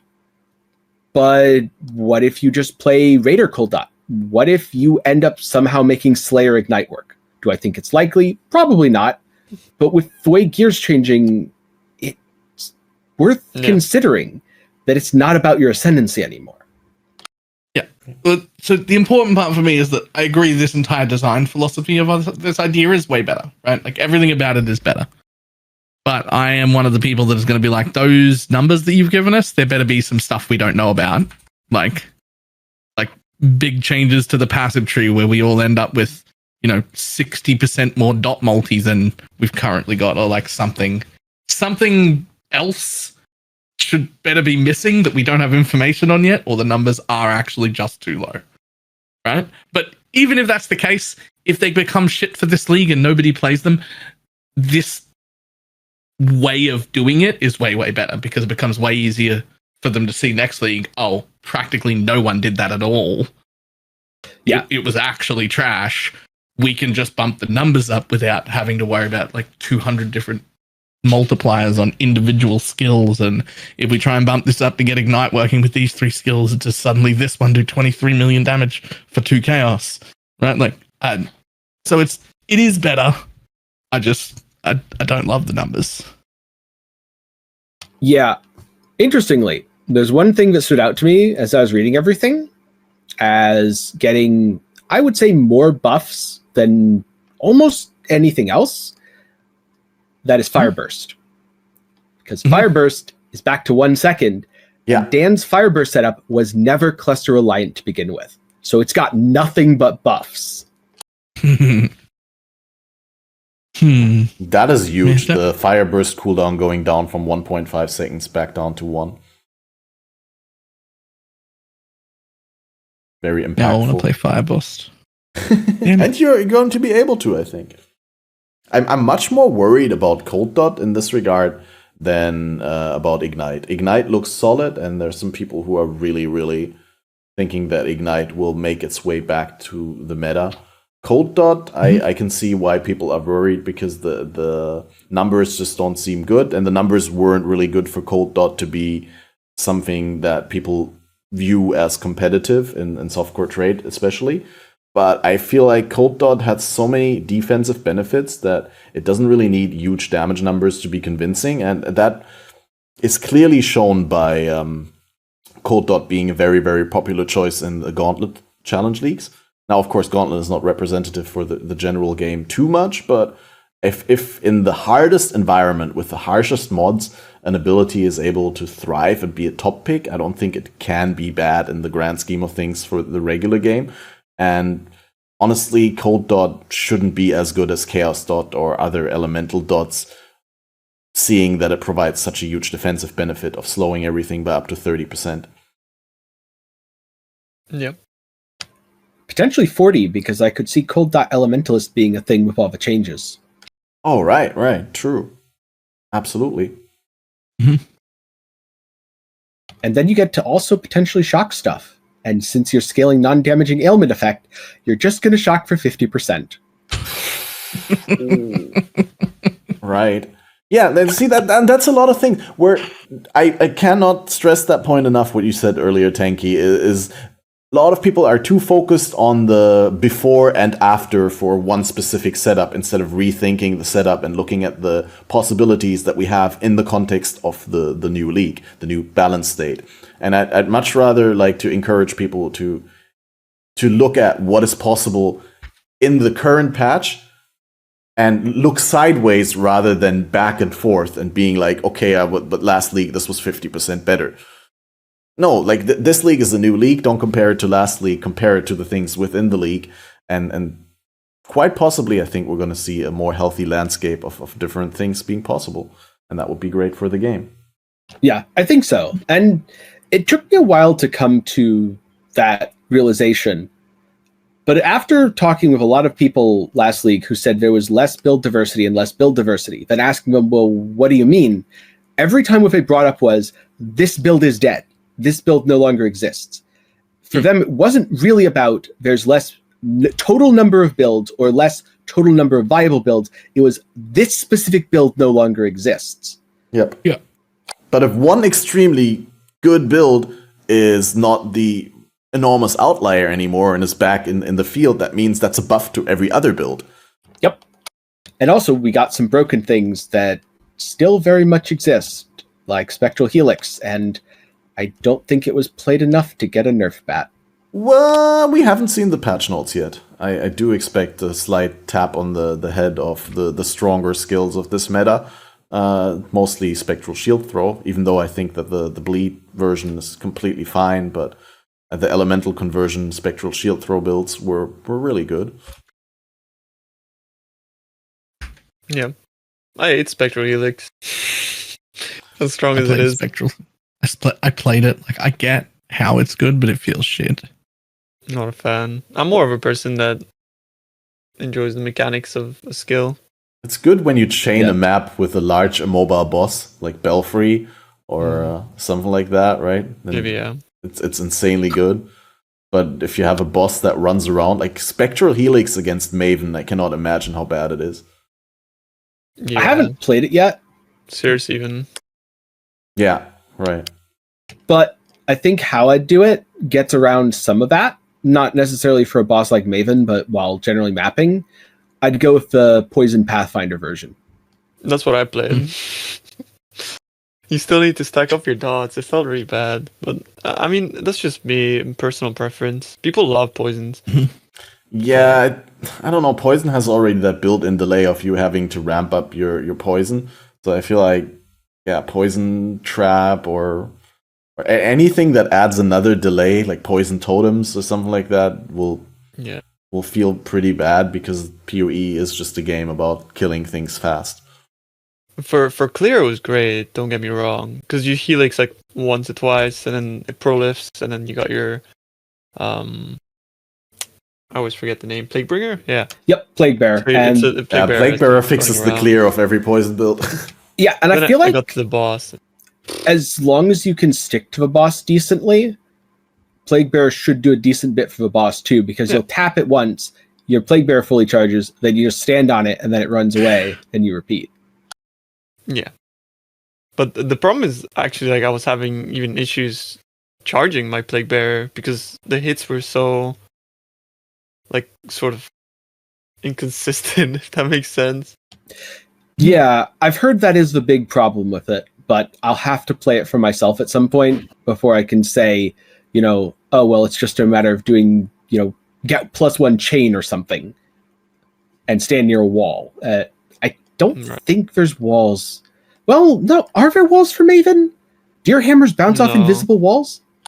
No, I've even found sometimes that my hammers would disappear when they hit invisible walls. And that was very depressing, actually. That's unfortunate. Because I was just thinking, well, Maven's still in a circular arena and she likes to hang out on the edges. Can you bounce it off the invisible wall to hit her more? No. Those, I think it just goes past in Maven now. Like, because like when you do any other skill, like projectile, it actually like flies away. So I think it has the same mechanic where it sort of has no collision there. Whereas like actual walls, that bounces. So that's pretty good if you manage to like shotgun a boss, but that almost never happens, unfortunately. Man, if only Frostwall was still interacting with skills. Yeah, actually, that'd be insane. What if it was a threshold jewel that made Helix follow you around? Then I'd play it. Yeah, and then people always tell me, but then it'd just be BV. And then attack-based BV though. Attack, exactly. Yeah, like completely different scaling, and yeah, it doesn't really matter, right? Like whether it's like, I don't know, it'd be a lot of fun. Yeah, similar to how Winter Orb is a ranged projectile channeling BV. True. Oh. Cyclone is sword BV, I guess. Winter Orb's still the best skill in the game. Just side note. Assuming enough investment. I mean, it really depends on what criteria you set up to, for what is the best skill in the game. Because there's many angles from which you can call my criteria the best for that is which skill feels the most fun to play on an unlimited budget. Yeah, exactly. Yeah. But, and the answer is Winter Orb. Well, then the answer is clearly Penance Brand. Nah, not Winter Orb 100 times out of 100. Love it. I'm a Penance Brand fanboy. I've stopped playing brands for a bit now. No, love Winter Orb too much. All right. I don't think we'll be able to, with the time that we have remaining for the podcast, I don't think we'll be able to come to an obvious, to a unanimous conclusion on what is the best skill in Path of Exile. That would be a topic for a whole series of podcasts. But speaking of podcasts, while this one is ending, there might be another one soon. Tuna, you're hosting the Blastcast with Grimro and Elishar. Is that how you pronounce it? Yeah. We're pretty informal about it. Yeah. So we haven't had one for ages, but we'd like to have one soon. But yeah. I mean, can we expect one before the league starts? Yeah. I wanted to have one even this weekend, but honestly, the Blastcast was sort of made to be, because we always have these chats off stream, and we just wanted to put that on stream. It was basically just the boys chatting about the game, and I always enjoyed that. So hopefully I can arrange for that to happen soon. Yeah, I'll be looking forward to one. I'll try and shout out your channel in the chat while we hear. Tenkiei, do you have anything planned in terms of content leading up to the reveal or the start of the league? What can we expect to see from you still? Well, hopefully there's going to be some new skill gems, and I'd really like to talk about them if there are. But assuming that there are no skill gems, what I'm probably going to do is talk about some defensive layers that people can expect to use on their League starter builds. Things like how, let's say you're playing a Necromancer, you're a minion build. You have good block, that's already a good layer of avoidance. Well, maybe you should be adding to that a Jade Flask. And it should be a Jade Flask of reflexes, because now that evasion will be relevant. It's making your avoidance more effective, and it's making your damage mitigation, say the endurance charges you have from Enduring Cry, also more effective. It's gonna be such a good league, I think. I hope so too. I mean, the leagues are the best when we don't know exactly what's gonna be the best setup for the game. There's so much we didn't touch on as well. Like, there's so much we could talk about. We could do this for another 3 hours. We can't, but we could. I'd probably fall asleep halfway through. But we are going to do this for another 3 hours, not with Tuna and Tenkiei, unfortunately, who were both trying to get back for a podcast during the league. But there will be another podcast in a week's time from now, a little bit later during the day, where we're going to be joined by MB Extreme and Shack Central, two fairly known Path of Exile creators with, well, I wanted to say a lot of build guides, but Shack really only has one build guide. But you're going to see that. And that will be next Saturday at 12. I believe it might be slightly. I think it's 11 a.m. GMT. I'll tweet it out again just to avoid confusion. It will be in the description of the podcast on the podcast platforms. It will be in the description or in the comments for the YouTube version. If you've missed the beginning of the podcast, then you'll be able to catch up on all of it on these said platforms and YouTube. Balor, I didn't give you the chance to shout out yourself. What content can we expect from you? Are you going to do an Essence Drain guide? Are you going to compete with Ziz on that? No. Essence Drain, I hate.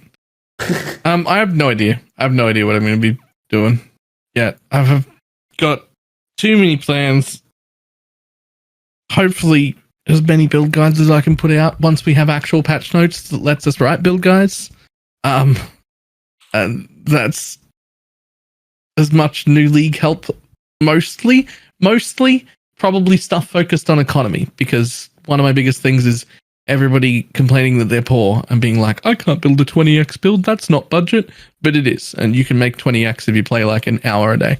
So trying to teach people how to do that. That's the main goal. That sounds probably like the best thing that you could be doing. Give people the knowledge, the ability, the tools to have the resources in the game that they need in order to make anything that they would want to make work. Yeah. Yep. I think that's great. I'm going to try and do some content as well, but similarly, I don't know what I'm going to do. Probably the next video that I'm going to do is a short video on understanding the new stat of increased mana reservation efficiency, because I think it's actually really easy to understand and a lot of people are a little bit confused about it, but it works the same way as cast speed works or faster start of ES recharge. And I think I can do that in a very nice and visual way that hasn't been done yet. Although I haven't seen what people have done. Maybe it's been already done, I should look. But I think that's going to be a cool video. And other than that, I'm going to try and do some helpful content for newer players as well. And I might actually be starting softcore trade this league, just for the first 2 or 3 weeks for one build to optimize that into endgame. Because I feel like it's somehow got to me. Like, people have told me I'm out of touch with the game because I play SSF HC so much. I don't understand the problems of the normal trade pleb.